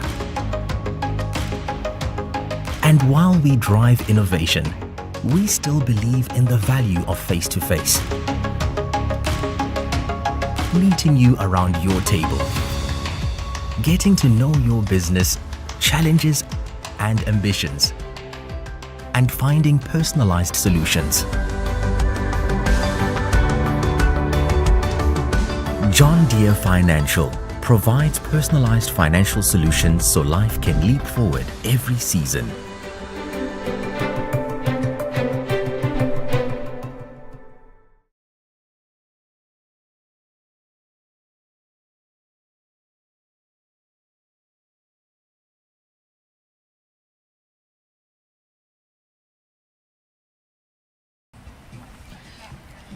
Alrighty, good morning and welcome back to the Global Cricket Tournament sponsored by the headline sponsor John Deere Financial, where we are bringing you live commentary and pitch vision on Pitch Vision, sponsored by the Titans. So this is a wonderful initiative, the Global Cricket Tournament by Dr. Jacques Fall and the Titans team. We're bringing you the second innings of day 2, the first game between the Fidelity Titans and the DP World Lions team. My name is Jenna Searle and I am joined by Emma Fenter. Em, good morning. Good morning, Jenna. Morning, everyone watching. I hope you all enjoyed that innings when the Lions were batting and the Titans were bowling. I know we certainly did. After the Lions had to pick it up. And they gave us a show towards the end. Yeah, they definitely did. They started well in the power play with just over 30 runs in that power play. They didn't have to risk too many things initially, but they were calm and patient in that power play. But then they did have a bit of a dip with low intent with the incoming of Jenna Lee Libba and Lethabo Bidley, who scored 38 and 21 respectively. So they set a total of 118th, the Fidelity Titans, in the form of the skipper Robin Searle and her opening batting partner Catherine Pryor in to chase 119 yesterday. They had quite an explosive start in the power play against the Eastern Storm team, where in the reduced game of 8 overs were able to score their 61 runs in the 6th over. So it was a really wonderful display of batting by the host team. But to start off the Lions bowling innings, Tsokoloko Matsepe will start with first slip in play next to keeper Rosina Manak. Point, cover, extra cover, mid off, mid on, mid wicket, fine leg and third man on the boundary. No square leg in play. Robin Searle to face the first ball of their innings. Back of a length, she plays it into the offside. There's a dive by Tutotsi Bedi, who is the player in. She sat out yesterday's game against Eastern Storm, but starts off her Global Cricket Tournament well with a good piece of fielding on the offside. Yeah, good start to Robin. She's off the mark. Nothing more you can want from that. I hope these to entertain us just like they did yesterday, but like you were saying, you want them to bat deep and have a long game, but at the same time we do want a bit of entertainment, but I don't think they'll disappoint.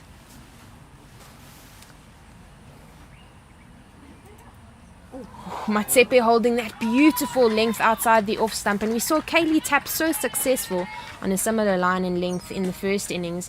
It is overcast here in Pretoria at Irene Country Club, and so the new ball is seaming and moving as the bowlers put their skill behind the ball.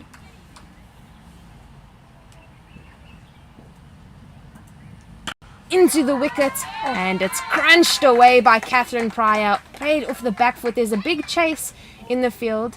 Liani Swanepoel, the 12th player on the field for, I'm assuming, Lethabo Bidley, after her batting innings, limped off the field with what looked like a strain to the hamstring, and she puts in a good chase there, allows the Titans to come through for 2. No, I think it was a cracker shot from Katie Pryor. Unfortunately, she couldn't get the 4, but the outfield is slow. I think she's kicking herself it down because that one came out the bat so sweetly. Yeah, definitely did. As third man comes up into the ring, cover sweeper is put out for Catherine Pryor. Into the wicket again. This time she goes across the line and into that vacant square leg region, but Robin Dormal from mid-wicket comes around and cuts it off. Just one to add to the Fidelity Titans score of for no loss after 4 balls. Katie Pride definitely missed out on that one. It came just under the bat. I think if she connected, that was in the golf course. Yeah, definitely. We saw a couple of cracking shots, 6s by Jenna Lee Libba. Similar deliveries as that 4th ball. Robin still deciding to just play with soft hands there. Smart from the Lions to put that 3rd man up, because as we saw from when the Lions did bat, the Titans let a few runs go through there until Robin Sill clicked and said no, and she put the 3rd man up between slip and point. She triggers outside the off stump and plays it into the offside. Another good piece of fielding by Tuto Tsibedi at point. A little bit of a fumble, so cover sweeper collects that and they get through for the single to close off the over. 5 for no loss after 6 balls. It's a good start for the Titans, ladies. I think they'll definitely up the antics in the next few overs. Mutsepe bowled extremely well yesterday, so I don't think they want to come out guns blazing too. As you said, it's overcast, the ball's swinging, and you don't want to be just swinging the hands away because it's an unfortunate wicket to just get caught behind keeper. Yeah, no, for sure, and especially with the new ball and the white ball, which does swing a lot up front in these overcast conditions. You don't necessarily want to be throwing hands too much at the start of the innings outside the off stump line. But both of these batters are very capable. We spoke a little bit about how they were very successful. Robin Sill winning the Player of the Match award yesterday, and she earned herself a very nice pair of sunglasses sponsored by John Doe, and she has allowed me to use them for the next couple of days when we're out here in the sun. As they're more fashion sunglasses than they are sports ones, but they're a really nice pair. Jenna can commentate in style now. Though there's no need for sunglasses, says me that he's wearing a pair because it is a bit overcast. Yeah, Kanewi Makake, the skipper of the DP World Lions team, in from the same end she bowled from yesterday. Strays down the leg side, almost identical to her first ball of the day. There's a direct hit, but Robin Sill makes her ground comfortably. And Kanewi Makake started the day off yesterday against the Eastern Storm with a ball that strayed down the leg side, and Pumelelo Mashlawane came off second best to it, however, and was caught behind off the first ball of the day. It's a good throw from Rosina Manak as a keeper to get the glove off, pick the ball up, throw it in. It's good from her. She batted a bit slow today, but I think in the circumstances she couldn't also just let her wicket fall, but we would have liked to see her rotate strike more. But the Lions are playing later on today. Yeah, they do have a double header. Rosina Manak with 16 of 27 this morning. She anchored the innings well and clipped off the legs by Catherine Pryor. She is in some wonderful form as this will race out into the deep, but Jenna Lee Libba, the batter of the innings for the Lions, retrieves that from just before it connects the rope. The Titans go through for 2. It's good batting from Katie Pryor. Like you said, she's come off great form. Yesterday she put on a show for us. I think today she has more time to bat. Same with Robin, so I think I can't wait to see what they do later on in the game. But like you said, we do want it to run deep, but these two are looking on a roll.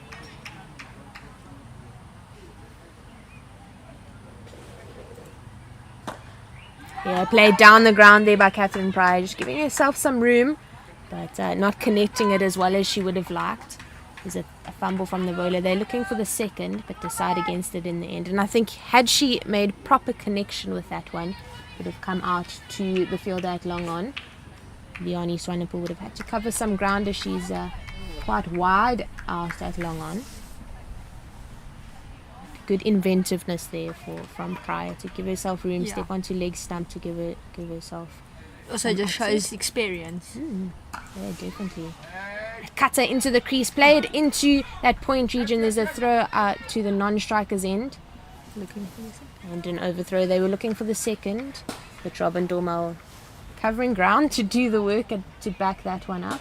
There's a good fielding piece from Tutu, I think. Is standing in point. Yeah. She picked it up, out the hands quick. It is just a bit of an overthrow, but thankfully didn't get the second, the Titans.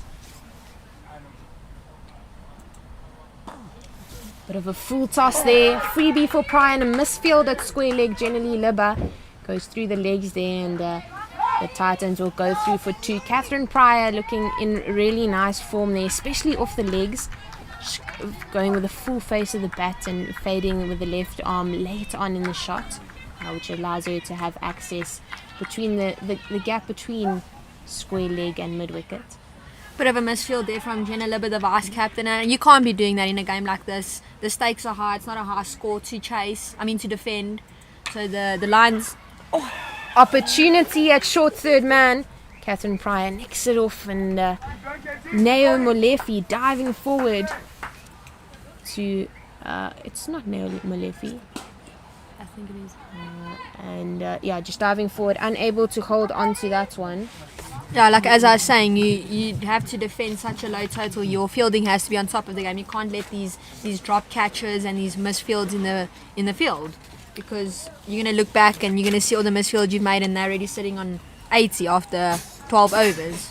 Yeah, Victoria Hamonyela, the Namibian international player, with that drop catch. It was a difficult one in the end, and I totally agree with you, Em. If you're going to make so many mistakes in the field, it is going to come back, bite you in the bum a little bit. We did see a drop catch by the Titans out in the deep. Amogelang Mapangula, one of the better fielders in the Titans team. It was a difficult catch. It went high and she had to cover ground. So, 1 for 1. Short and pulled away by Robin Searle. Japanese international Elena Kaisudane doing the work out at a square fine leg green. She covered a lot of ground there, quick across the turf, and the Titans only able to collect 1 to their score. Yeah, and she didn't have a lot of time to get there. Robin, she pumped that across. She got low on the knee and really swiped it across the line. Pryor frees the hands, but the Lions have their fielders in the correct spot today, as she plays that straight out to Molefe and the cover sweeper boundary. Yeah, like you said, the Lions have the fielders in the correct positions. I think if they weren't, there would have been 8 runs, because both of those were hit stunningly. Yeah, Motsepe really hitting the deck hard, bowling the ball into the wicket, trying to get the most out of the surface. I think if she wasn't trying to bowl as hard into the wicket, if she was just going through the motion, she might get a little bit more swing. If she was pitching it up a little bit, then the slip in the form of Jenna Libber would come into play. Yeah, I think she's bowling a bit of a short length, so the slip isn't really needed because it's going to go right over Slip's head. Yeah, definitely. And without that flowing, natural kind of flow technique in her bowling action, spin won't, the swing won't come into play. But the 2 Titans batters ticking on nicely. Just overcompensating there. There was a bit of seam off the wicket as it pitched outside the off stump. It was called a wide in the end. Yeah, I think with this weather, the swing's going to be a bit uncontrollable. But I think, like we were saying about the short balls, and then when she brings it up too much, then it's swinging too much. So she has to find that middle ground. Yeah, 100%. Yeah, and she gets a nice length there, cut away beautifully by Robin Searle, and a wonderful piece of fielding there to get a hand on that. Tuto Tibedi. That's the fourth very good piece of fielding she's had so far this innings. She's a very agile, compact player, and she takes a big dive to her left to get a hand onto that. That was hit really nicely, so I think it would have raced away for 4 without the hand. The Lions definitely did put the right fielder in point. Yeah, just going across the line there. The lack of bounce on that delivery. Katie Pryor played on top of it, completely missing. And that brings up the end of the 3rd over, 18 for no loss. The Titans going at a runner ball. And really good start from both the teams. The Lions asking some decent questions every now and then, but the Titans seem to be on top of those answers. I think the Titans are looking on par, but the Lions, they're not bowling bad. They're bowling good lines, good lengths. Their fielding is been good so far, except for that unfortunate drop catch. We'll see how the game plays out. Yeah, for sure. Kanewi Makake to continue. She just went for 7 runs in her first over. She bowls cutters into the wicket. Being the most senior player in this team, she runs in to the fellow skipper that plays it with soft hands into the gap. Beautifully placed back foot drive there. Straight between the fielder at extra cover and mid-off for an easy single in the end. I know Robin's definitely a smart player, and she'll just look to rotate strike until her eyes set, and then we might be fetching balls all over the field.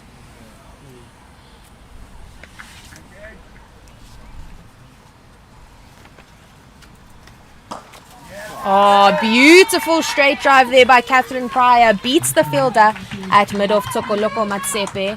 And yeah, she just opened the face of the bat, leaned into it and played it with such elegance and class. Catherine Pryor. And that'll add 4 more to the total. That was a crack of a shot. Danced down the wicket, placed it between mid-on and extra cover. It's just technique at best.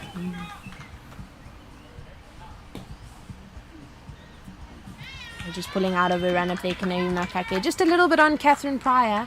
In the initial press release for this Global Cricket Tournament, she was not included as any of either the marquee, the under-23 or wildcard players, because the SA players, Masavata Klaas and Annika Bosch, were included. But when they were ruled out because of an SA tour, she got selected for this. And I think the Titans will be glad that she did, because she is showing how good she is. They're looking for the second. It was a bit airborne there off the bat for a little while, but fell short of the fielder at mid-off. Yeah, mid-off, she's just going to have to go back off the field and put a bit of an ice pack on, because that one's going to leave a nasty bruise. I think it hit her right in the ankle. But yeah, speaking on Katie Pryor, if she was, that would be a bit unfortunate. Look at the form she's in. I mean, hit a few crackers already. Yesterday put on a performance. So I think the Titans are proud that they have her in the team now. Yeah, played down the ground, and that's a wonderful straight drive by Robin Searle. Just knocking it out, rotating the strike very nicely is Searle. Plays that out to Leonie Swanepoel at long on.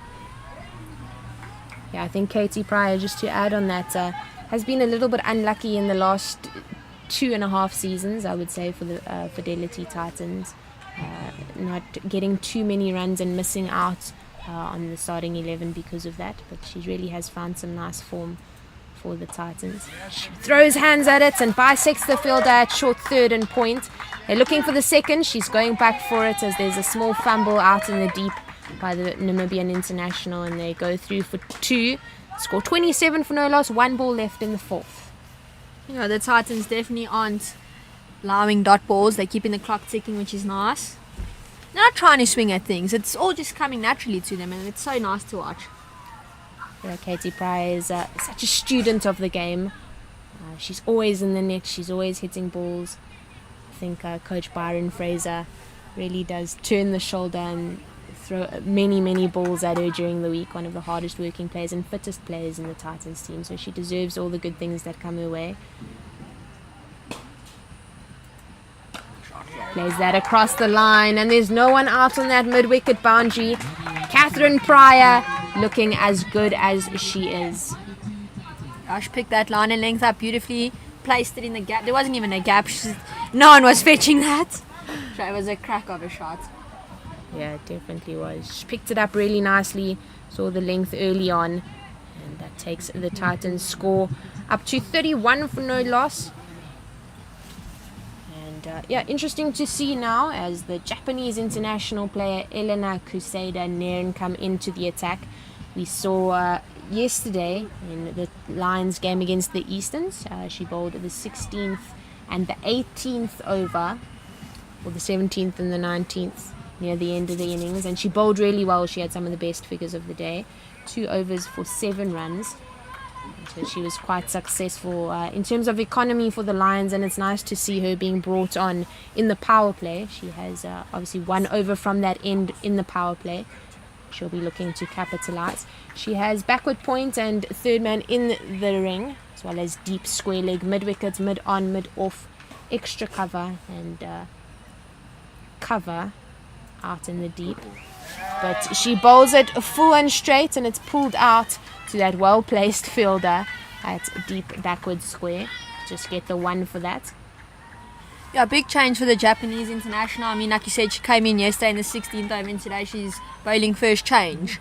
So I wanted to see more of her yesterday, because like you said, she bowled bowled greatly. Had a very low economic status. So it'd be nice to see how she performs today. Pryor using the feet, gets a bit of an outside edge. There's a chance for the catch, but unable to get to it. A big chase by the Namibian player for the Lions, and gets it in for 2. Good throw in the end. Just one bounce into the keeper. But Catherine Pryor, that's the first time we've seen her kind of miss hits and been given a chance to the Lions, even though it was more of a 10% chance of a catch being taken there. Perhaps a taller player might have. Yeah, covered. thankfully she picked the shorter player in the field, because it would have been sad to see her go. Okay, looking to go big straight to the mid-wicket fielder. Robin still sliding the bat in, chance of the run out. And good work there by Robin Dormal at mid-wicket. Yeah, it's Robin versus Robin in this game today. Yeah, Pryor hitting it straight to Dormal at mid-wicket and choosing to take the run. Robin still really had to take her training wheels off her bicycle and pedal nice and hard. I should definitely put on the burners in that one. Long on going out and cover sweeper coming into the ring for Robin Searle. Oh, with that round arm action. Not sure if there was an edge on that, but it went straight through Calder's buys, so nothing from it. Just pure seam work off the pitch and standing up to the pace bowler Rosina Manak, not able to get a glove for that. And that's 4 buys, adding to the total for the Fidelity Titans. Yeah, and we touched on this, the letting the free runs go by. The Lions can't afford to lose these free runs. It's a bit disappointing as a bowler to see it go past the keeper. Nicks it off, and you have to wonder with this drop catch that has been put down whether it is valuable to have the keeper standing up like that. I think maybe the keeper standing up is a good thing, but the player generally Libba at slip is definitely way too close. The reaction time of the seam will have to be unbelievable. No, that's 100% true. And I also think the swing is playing a big role in this, because the international player is not a slow player, and with the weather like this, it's going to swing regardless. Yeah. And I think the keeper standing up isn't really helping that case, because now she definitely won't have enough time to react. And like you mentioned with Jenny Libba, as a slip, she's too close. Yeah, and I do understand why the keeper would be standing up, because both Robin Searle and Catherine Pryor using their feet, getting to the pitch of the ball, that could kind of stop them or make them think twice before they come dancing down the track. But definitely Jenny Libba too close in at slip there, unable to have that good reaction time that she would hope to have. She is quite a fast athletic player, and I'm sure her reactions are good, but to me it just doesn't seem too smart to be standing up where I think a spinner would have their slip with the round arm action of the Japanese player. A lot of swing on play. The chances are that, as we saw, there would be a nick off the outside edge of the batter. But Tuto Tibedi into bowl for the Lions. Her field long on cow corner. Long on is coming up into the ring, so she has cow corner out as well as cover sweeper. Naomi Molefi at cover sweeper, generally Libba out on cow corner. I've played provincial with Tuto, and I think if she gets her length right, because a lot of the time she does tend to over pitch, but I think if she gets her length right today, she might demolish. Yeah, she's been so good in the field, so we'll see what she can do with the ball. Leg spin, drops it short, and there's no one out at that square leg boundary. Catherine Pryor making sure that gets put away, and that's another 4 to her name. 43 without loss in the 6th over.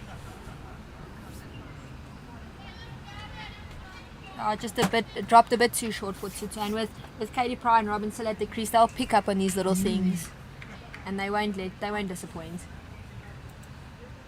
Oh, Tibedi crashes into the pad of Pryor, back pad, and from where we're sitting, we're a little bit off centre, kind of behind mid-off, but the appeal was big and the umpire didn't hesitate at all before lifting the finger. Catherine Pryor, a wonderful knock there. 28 of 17 balls for her. She'll be happy with that, I'm sure. But disappointed to lose her wicket in that fashion. No, definitely. I think she might be a bit disappointed, because from my angle that did not look out. But like you said, big appeal from the team. Umpire felt it was out. Unfortunately, she has to go for a good score and a great strike rate. Yeah, very good strike rate. 164, just short of 164 in that strike rate. So wonderful there for Catherine Pryor, which brings into the crease Gandhi Jafta She was selected for her all-round performances at provincial cricket for the SA emerging team to play against Bangladesh in their 50-over warm-up game before they took on the Proteas in their 50-over campaign. So she's very capable with both bat, and we have seen her successful with the ball so far this tournament. She walks out to the crease in her bright orange shoes, and she'll be looking to make an impact. It was a good ball there to take the wicket of Catherine Pryor to Totsibedi with her leg spin. It didn't look like it turned too much, it actually went on with the arm. Crashed into the pads of Catherine Pryor. Yeah, with regards to the spinners, I haven't seen much of a turn. I think it's a very flat and hard wicket. Yeah, it definitely is. So spinners will be looking to get more out of it as the tournament goes and the pitch weathers and tears. It stays low there for Jafta, and spirits are high for the Lions after a good start by the Titans. It's a bit of a confidence boost with the breakthrough of the first wicket of the Fidelity Titans. Slows it down, and Jafta moves to the right of that, goes down the leg side, and it's called a wide. First wide of the innings so far for the Lions. They were really disciplined yesterday in the way they went about their bowling. Tibeti straying down that leg side again, and Jafta making no mistake in putting that away. There's a chase on by Elena Kasidane, but unable to beat the ball to it as it just bobbles over the boundary rope here at Irene Country Club, and Gandhi Jafta gets off the mark with a loose delivery and 4 to her name. Gandhi Jafta, she saw it straying down leg and she said she's not missing out on this opportunity. I mean, fine legs, they don't even have a fine leg. Square legs in, and it's straying down legs. She just got bad and ball to it and benefited in the end. Nice way to get off the mark.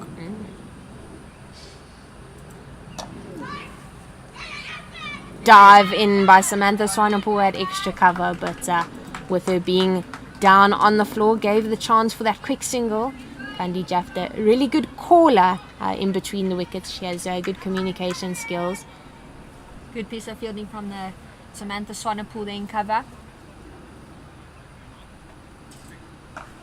So leaning back onto that back foot and punching that out to the offside. So far, Robin Saul has been good at rotating the strike nicely. I think sometimes she is labelled as somebody who doesn't have too much of not an impressive strike rate at all, especially in the 50-over Titans campaign. But she definitely hangs around, and today I think she's been rotating the strike really nicely. So with that single, that brings up the end of the power play. And that also brings up the half-century mark for the Fidelity Titans, 50 up to the team in sky blue. So just touch on Robin's strike rate in that. I think in a game like this, you're chasing a target of 120.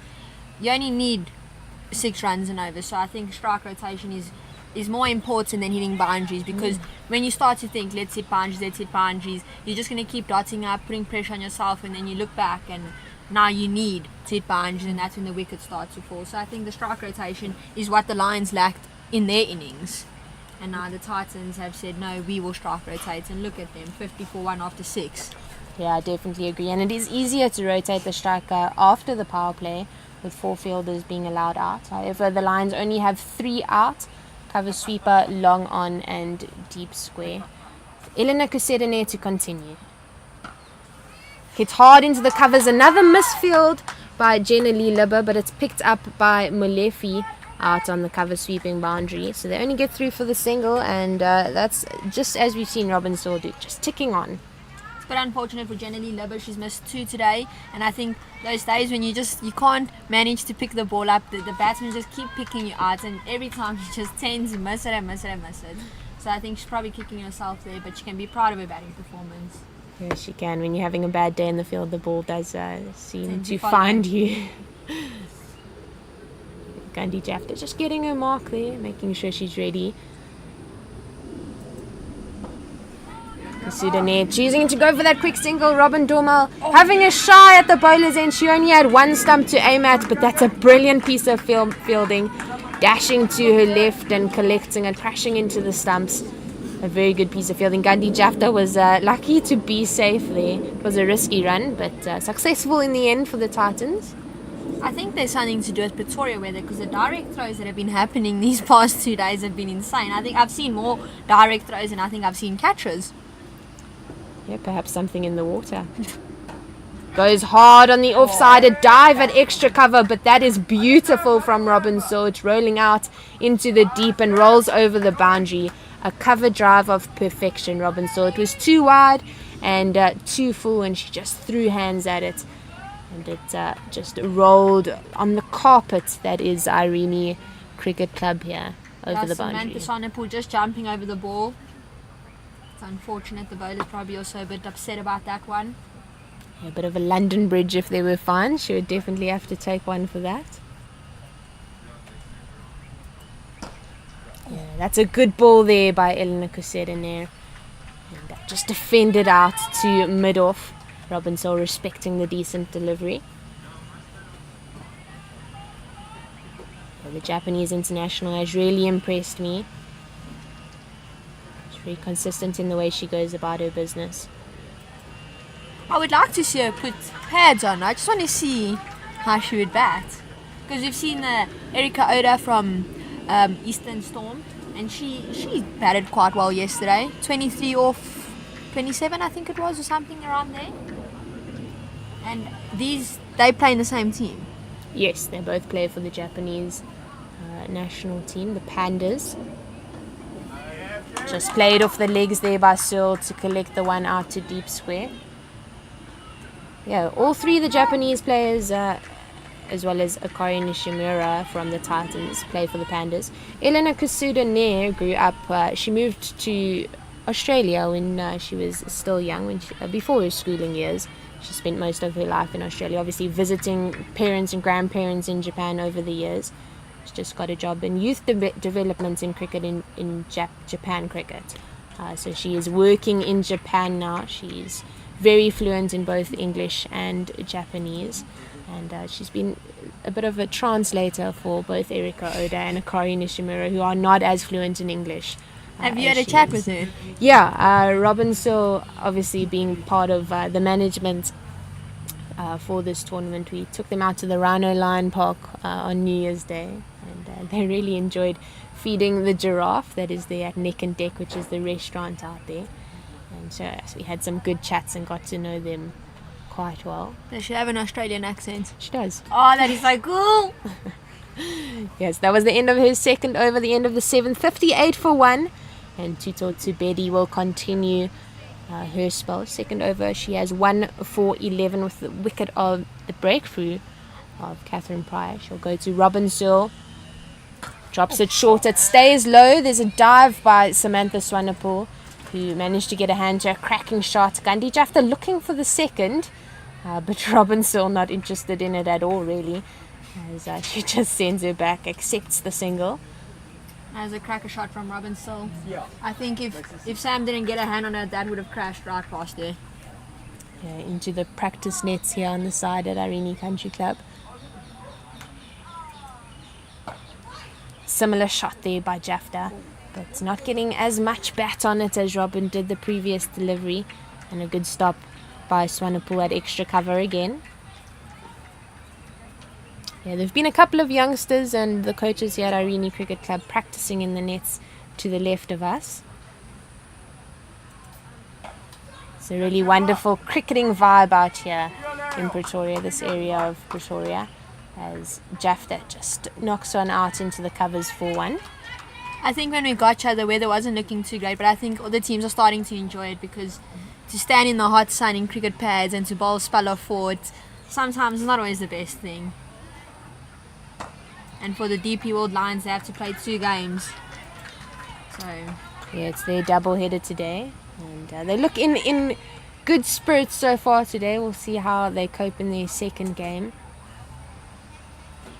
Tosses it up and played nicely by Searle. Oh, there's a chance at a run out, but Tuto Tibedi unable to catch that and break the stumps, just missing on the return of the catch. And I think Robinson was potentially in trouble there. Had the ball. I think if that was a direct hit, I think Robin would have been walking back to the change rooms. That looked very close from our angle. Yeah, it was a risky single, but a really good, decent piece of fielding by Tsokoloko Matsepe at mid-off. Oh, tossed up very nicely, but played beautifully off the front foot by Jafta. Just flowing the hands through that, beating Naomi Lefi out on the cover sweeper boundary. And a wonderful shot. That was beautiful. Our producer Leah Bonner sitting next to me. One of the best he's seen so far in the tournament. She had to wait so long for it because it was really tossed up, really slow. But that cracking cover drive by Gandhi Jafta. The end of the 8th over 65 for 1. I think it's always nice to see a spinner matchup when a spinner batsman comes in and faces another spinner, because you know exactly what they're going to bowl. And Gandhi Jafta is an experienced player, so she knows how to pick apart bowlers. And to see any shot hit through the offside, it always just a beautiful shot to see in the end. Yeah, we have a lovely visual here at Irene Cricket Club of all the supporters that are out to watch this global cricket tournament. And some youngsters playing out. There are a couple of dogs walking around. My beautiful puppy is walking around with my dad at the moment. So a lot of support out here from the team. I'm sure there might be even more tomorrow, being a Saturday for the final day of the Global Cricket Tournament. But we're grateful for the supporters that have been out so far. Elena Kasudane to continue. So playing that out into the offside, but this time Jenna Lee Libber makes no mistake, and got a bit of a break there for the past 2 overs, and now she's back on it.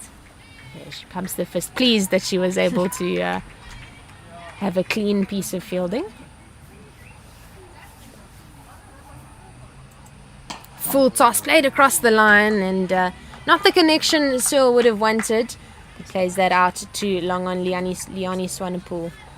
I think she got a bit over that. I think she might have missed out on that one.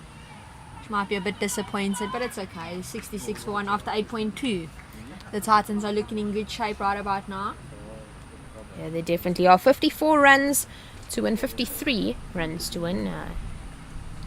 11.5 overs.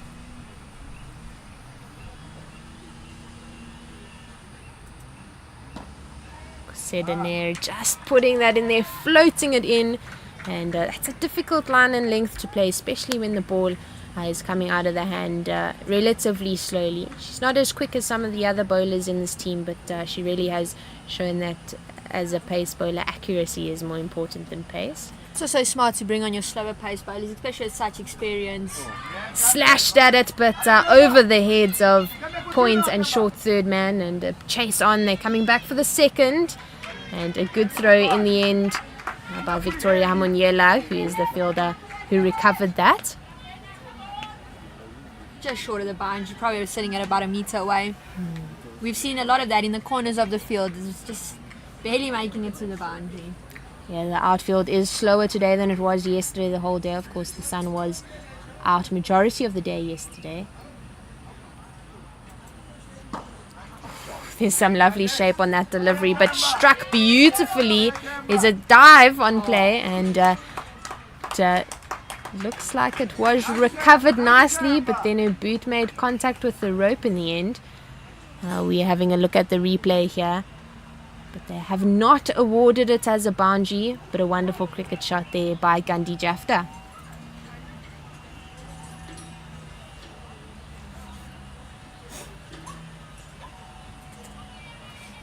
The umpire is just communicating there and deciding against awarding the 4.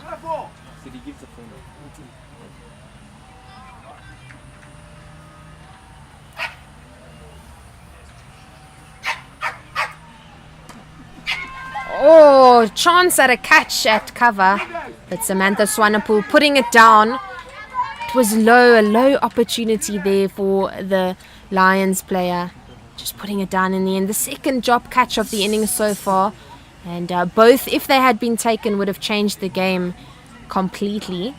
Yeah, we spoke about this yesterday, about fielding something you can work on. And in all fairness, it was low to the ground, and she did have to get down quick. But in a game like this, you can't be dropping those. And she had her hands on it, it just unfortunately slipped through. And I think Jafta and Sil are two key players for the Titans, and to have their wickets fall would be great for the Lions. But unfortunately, it's just not going their way in the field currently. But Sam's come on to bowl, so hopefully she can make up for a drop catch. Yeah, it'll be interesting to see. She's just 18 years old. If she can pick herself up after that drop catch and come in with the ball to make a difference. She's setting her field at the moment. We saw her bowl quite economically yesterday. Not a big turner of the ball, but she bowls really slowly, so as a batter you need to generate your own pace. And she's big discussions going on the field. Long off, long on, cow corner and deep square. So uses her feet very nicely. Lovely contact, and just plays that out to Matsepe at long off for 1. I'm really enjoying the way Sil is going about her business. She's just knocking it out to the boundary fielders and easy singles, rotating the strike really nicely. Going at just under 100 strike rate. Yeah, 21 of 25.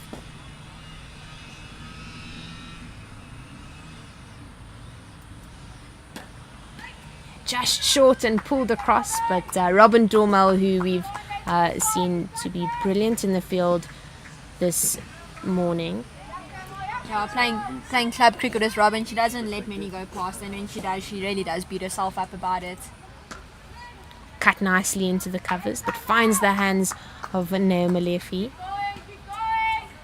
Yeah, playing junior cricket with Robin Dormel was an interesting experience. She plays a hard game of cricket, but she, similar to Alasia, would holds herself to really high standards and plays an impressive game of cricket. I heard you talking to Ken saying you guys didn't get along. Yeah, not always, but we batted really well together. Yeah, a bit of a competition. Misfield that extra cover, and they come through for the single. I don't think we disliked each other. We just had different opinions, and we went about our games in very different ways. Neither opinion was incorrect, just different. Shot by Robin Sil, leans onto the back foot and blasts it into the covers. And Neo Malefi just misses it completely through the legs. And that's another 4 to Robin Sil. She goes up to 25 of 26 with that strike rate increasing ever so slightly. It's a poor effort from the Lions in the field. I mean, we've seen them miss a few, put down a few, and I think that's what's going to catch them out in the end, defending such a low score. Yeah, for sure. Robin Sil just dancing down there and playing it out for 1. She's been so good at rotating and making sure she hits the boundary. So thank you for the chat, Em. It was wonderful to be on air with you, and I will now be joined by Karen Smithies.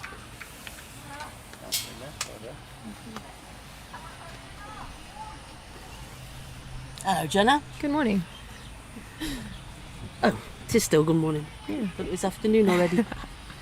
Yeah, with the overcast conditions, it's kind of difficult to tell where the sun is.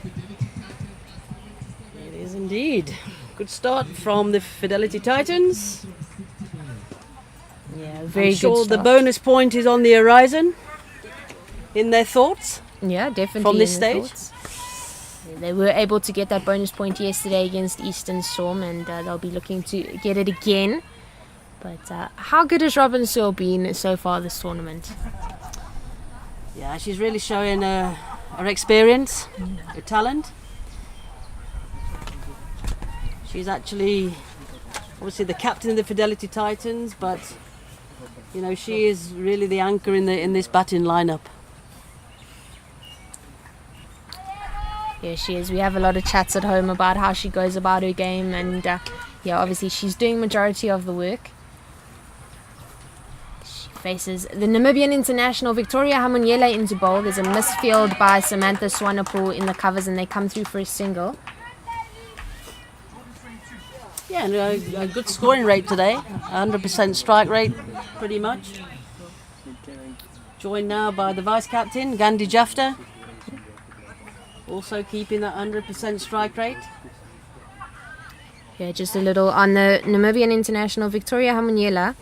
She's bowling right arm off spin. She has 51 caps for the Capricorn Eagles. And 48 wickets in those 51 games. Gandhi Jafta just playing this out into the covers for one. She's played quite a lot of cricket for just 20 years of age. Yeah, she really has. With an economy of 4.28 and a best figures of 4 for 8 in her 4 overs against Nigeria in Rwanda in 2001. So at this young age of 20, she is quite experienced. Yep, another change in the field coming. One being taken from the offside onto the onside. Massive gaps there on the leg side. Yeah, both deep square and deep mid-wicket out. And they've just put Samantha Swanepoel in at mid-wicket on the inner ring. Robin Searle uses her feet and plays this out. Kanemi Makake at mid-off shies at the stumps. And Robin Searle lucky to get home safely. I think a direct hit would definitely have made things interesting. And I think that's been quite a difference, Jenna, for me, between the two sides as well. You know, the Titans batsmen have been looking for that single, rotating the strike as much as they can.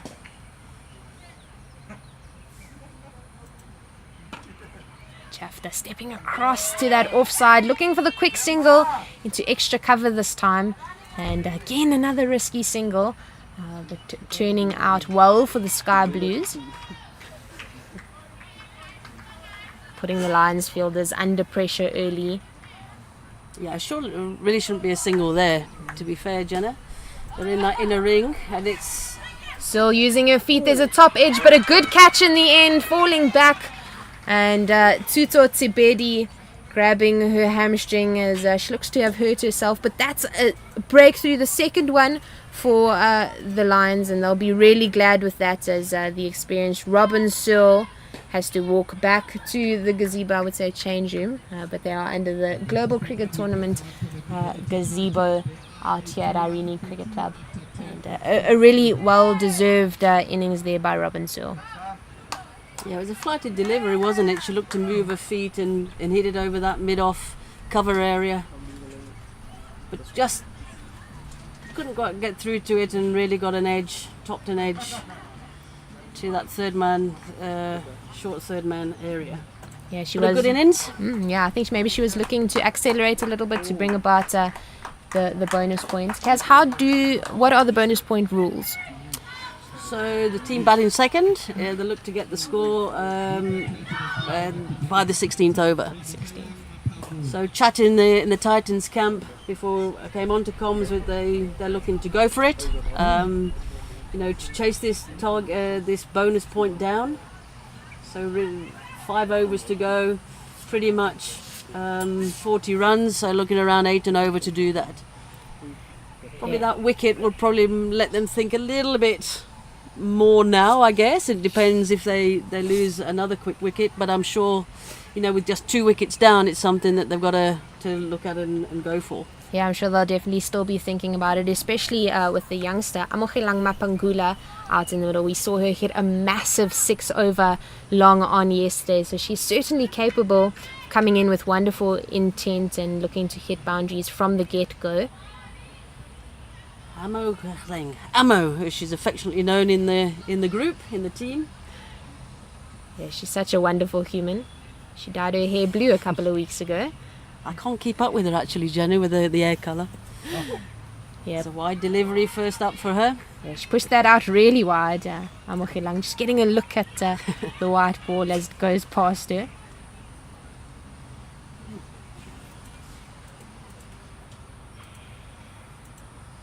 Pushes it wide again, but throws hands and looking to get through that offside field. Jenna Libber making no mistake this time as she cuts that off. And that ends off the 11th over with a dot ball, 82 for 2. With Amogelang Mapangula just facing one ball, not yet off the mark. And Gandhi Jafta doing really well, doing a grand job for her team, 18 from 17.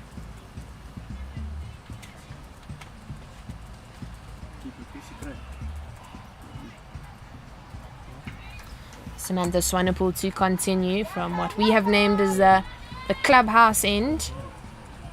Her 1 over 7 runs from it.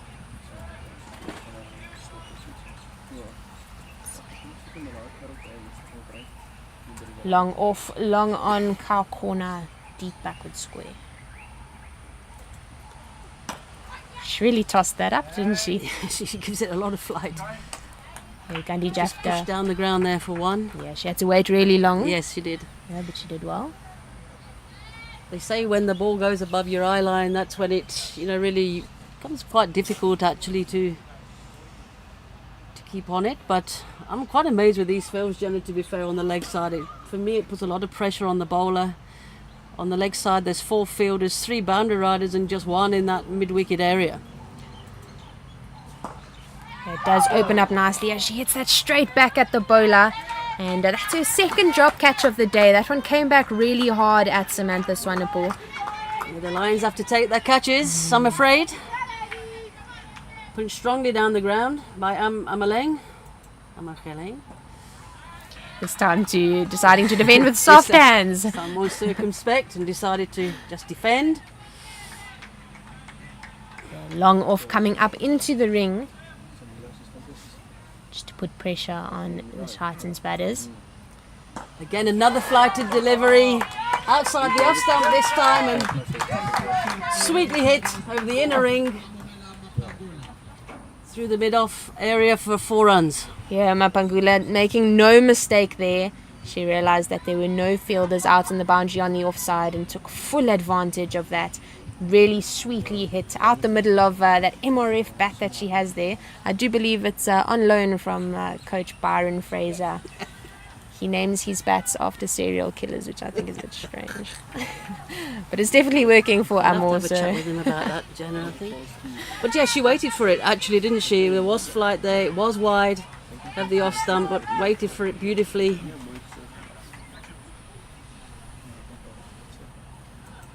Again, more flight this time. Hit towards the leg, on the leg side. One of the boundary fielders there coming in to keep it to just the 1. But Amakhaleng is on her way. Yeah, she's a really exciting player. She's looking for runs at every opportunity. As you can see her standing on screen, ready to run with her partner Gandhi Jafta.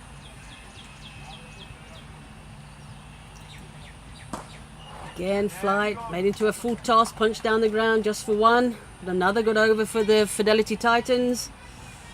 7 coming from it. It's the end of the 12th over, it's 89 for 2. Yeah, Gandhi Jafta rotating the strike really nicely for her more explosive partner Amakhaleng Mapangula, who had a chance put down in that over by Samantha Swanepoel. It was crunched straight back at the bowler, who wasn't able to hold on to it. But Victoria Hamanyula will continue from the golf course end. Yep, the Lions senior group, if you can call them the senior group, just done a little chat there as to their next plan. They do need wickets. Yeah, they definitely do. This is a partnership that they need to break. So it's building really nicely as balls are bowled. Short third man in play. Again, similar kind of field though for that leg side field. 3 boundary riders, mid wicket in the ring. Short wide on the offside. Struck away to the backward point fielder just for the single.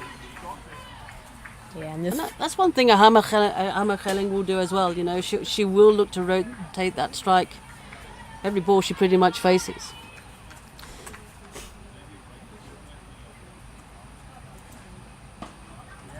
Oh, hit hard there. Just freed the hands up and played that beautifully through the covers.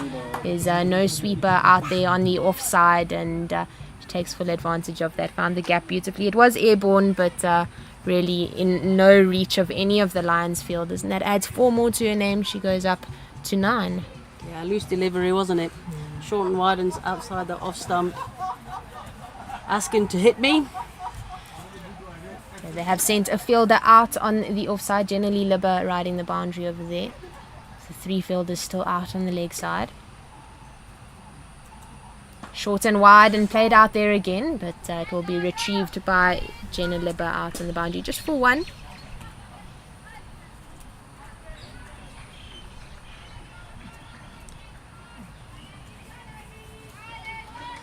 This is why I like to think these kind of players, Jenna, can really use this as experience. Short and wide delivery again, but this time Gandhi Jafta, annoyed with herself there, couldn't get hold of it, just lobbed it up really to, again, that backward point fielder. Yeah, Tuto Tibedi with her second catch, third wicket. She's been part of all 3 wickets today.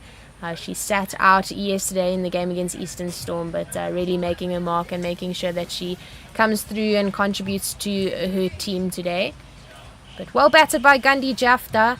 She scored 21 of 21, but in the end fell short to the Namibian international and the safe hands of Tuto Tibedi. Yeah, and it's the wicket that the Lions needed. I still think, though, the Titans have this opportunity still to go for this bonus point. Amalang Mafungu, he's joined by another youngster in the Titans setup, Simone Lawrence. Yeah, she is an exciting talent. She opened the batting for the under-19 SA team in the under-19 World Cup early on in 2023. And she scored a 50 in one of those games and a couple more runs in the others, even though she didn't reach those half-century marks. She also scored 100 for the Fidelity Titans in the 50-over game against the Lions at the Wanderers. Special knock that was. Yeah, it really was. She did come through and played quite a responsible innings.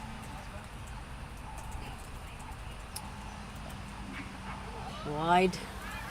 Given for her first ball, but she's one of those, you know, she's an athlete. Anything she turns her hand to, she's pretty good at. Hello. Another wide. It's the second wide in the over. But she kept yesterday. She's the keeper.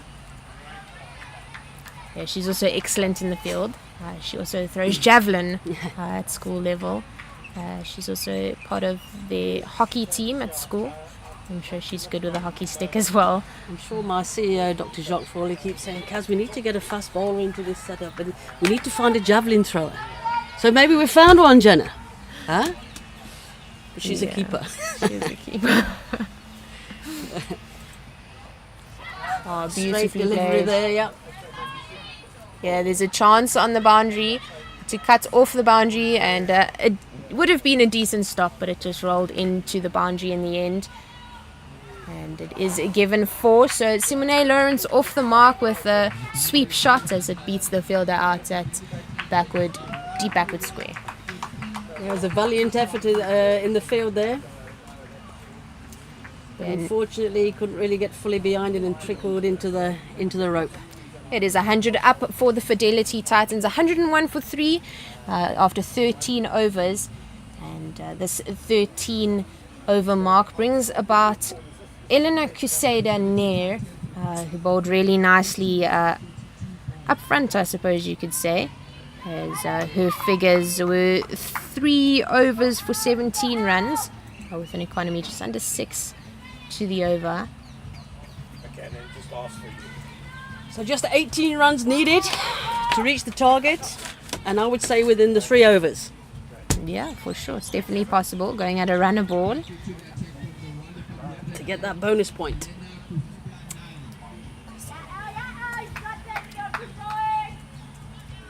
Mapangula on strike. Hasn't faced Kusedane so far this game.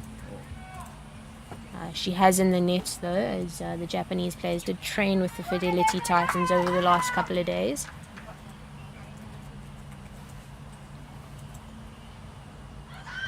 Crashes into the pad and a little bit of an appeal, but definitely down leg, and the umpire shakes his head almost immediately. I actually spent some time with the Japanese players during the recent test match at Supersport Park. Eleanor was telling me she's just moved back to Japan from Australia. Oh, beautifully struck, but looking at the fielder, and it's dropped out at long on. Leonie Swanepoel unable to hold on to it. Amogelang hit that out the middle of the bat, and it hit the hands hard on the Lions youngster out in the deep. And they went straight to the fielder, didn't really have to move. Unfortunately, didn't get really in a good position to take that, and another catch has gone down. Yeah, really unfortunate here for the Lions team. Fourth catch being put down.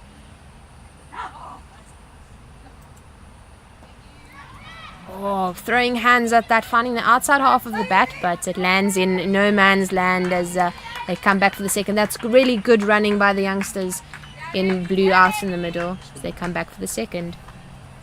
Yeah, straight delivery, trying to look to hit that over onto the onside, but sliced it.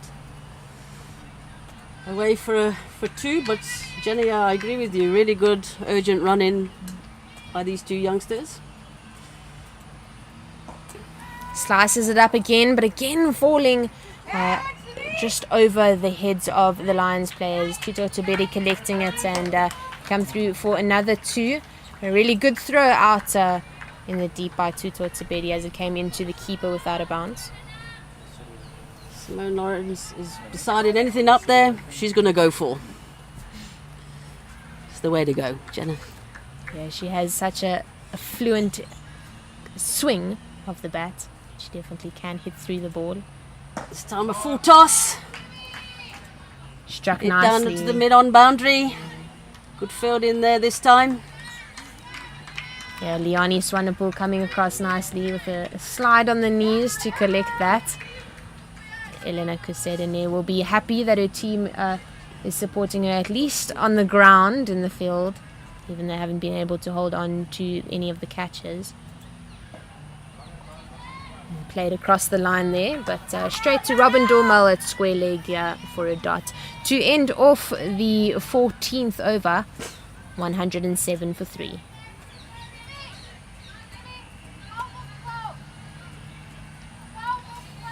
Captain Robin Searle from the side to our right, encouraging their players to go for the bonus point, saying they need 12 runs off 12 balls. And yeah, we're just those 3 wickets down. Should be something that they would comfortably achieve. Yeah, and they did in the previous over manage to get 6 from it, run a ball, so without much risk. So I don't think it's too much of a mammoth task for them. Tuto Tebedi changing ends as she's coming from the golf course end. Slow leg spin, right arm leg spin to Simone Lawrence. Yeah, she was quite expensive in those 2 overs, going 9 runs per over.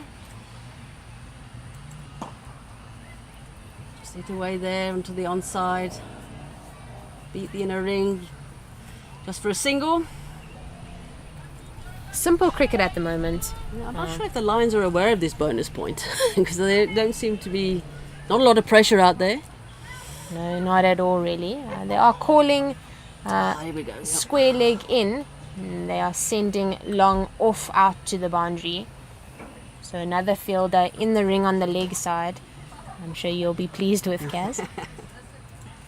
Dropped short, but she had no chance of that at square leg.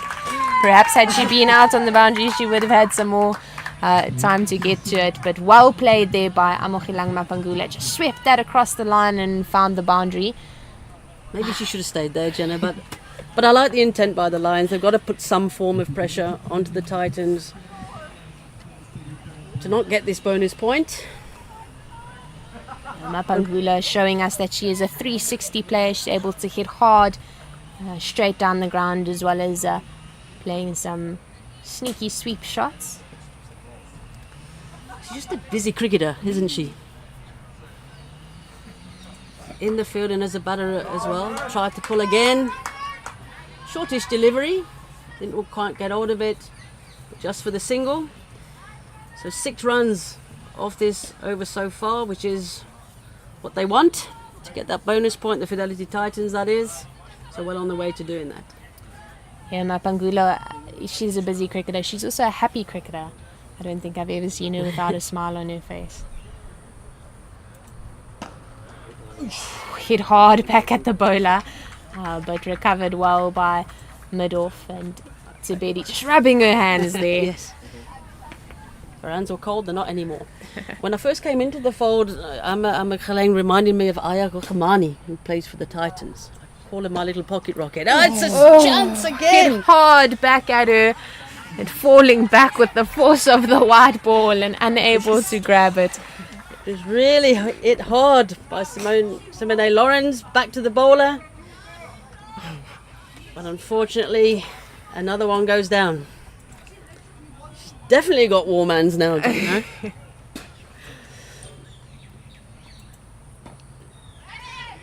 Yeah, quick single into the leg side, and had that square leg player been in play, they're looking for the second, Really great running there and by they these get two. through. Yeah, the Lions players slow off the mark there, didn't get that in particularly quickly at all, and the Titans recognised that and took full advantage of it. So a really good over in the end. There was 8 runs coming from it. 5 overs to go, but I think that's all elementary. Just the 1 over to pick up the 4 runs needed for victory and the bonus point. Yep. But yeah, really good running there by these two. Ran the quick one hard. See that the fielder was a little slow in getting to the ball and took her on and managed to get a comfortable second. Yeah, very good awareness and communication between the two players out in the middle. Samantha Swanepoel to continue from the clubhouse end.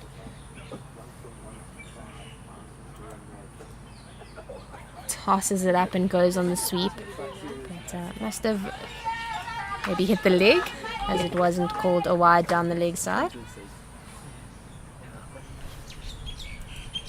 Oh, again, flight offered, full toss, and Michelin couldn't really get out of it. Yeah, she Just didn't, come through for the single. yeah, she didn't get hold of it at all, but yeah, managed to hit it into some space to get through for the easy one in the end. Beautifully swept there by Simone Lawrence. That should be the game. It's a boundary 4 to finish up with. Yeah, really wonderful shot there to end off the game, Simone Lawrence, and that'll be the second win of the tournament for the Fidelity Titans, this time against the DP World Lions, and big high fives and hugs under the gazebo for the Fidelity Titans. Yeah, convincing win there by the home side, Fidelity Titans. They'll be happy with that performance, both with bat and ball. Showed their experience. They've got a few experienced players within their ranks, along with some youngsters coming through, but all in all, a really solid performance by them. Yeah, it was really good by the host team, and we would just like to thank a couple of sponsors. The main sponsor of the Global Cricket Tournament, John Deere Financial, as well as John Doe, Koi, Renault Centurion, the Baron Bar and Grill, and IXU. And we feel really honoured to be part of this, and it's been wonderful commentating with you, Kaz, so thank you. Yes, you too, Jenna. And we will be back for the second game of the day, where the DP World Lions will take on the Eastern Storm team. And that game is due to start at 1:30. At 1:30, yeah. 1:30. Cool. Thank you, everyone. Enjoy your lunch break, and you will hear from us in just over 2.5 hours. An hour and 3/4. Hour and 3. Yeah, it's Maths. still morning, by the way. See you later.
we are always thinking of new ways to make our systems smarter, easier, and faster.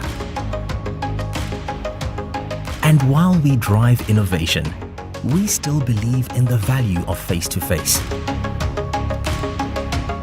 Meeting you around your table, getting to know your business, challenges, and ambitions, and finding personalized solutions. John Deere Financial provides personalized financial solutions so life can leap forward every season.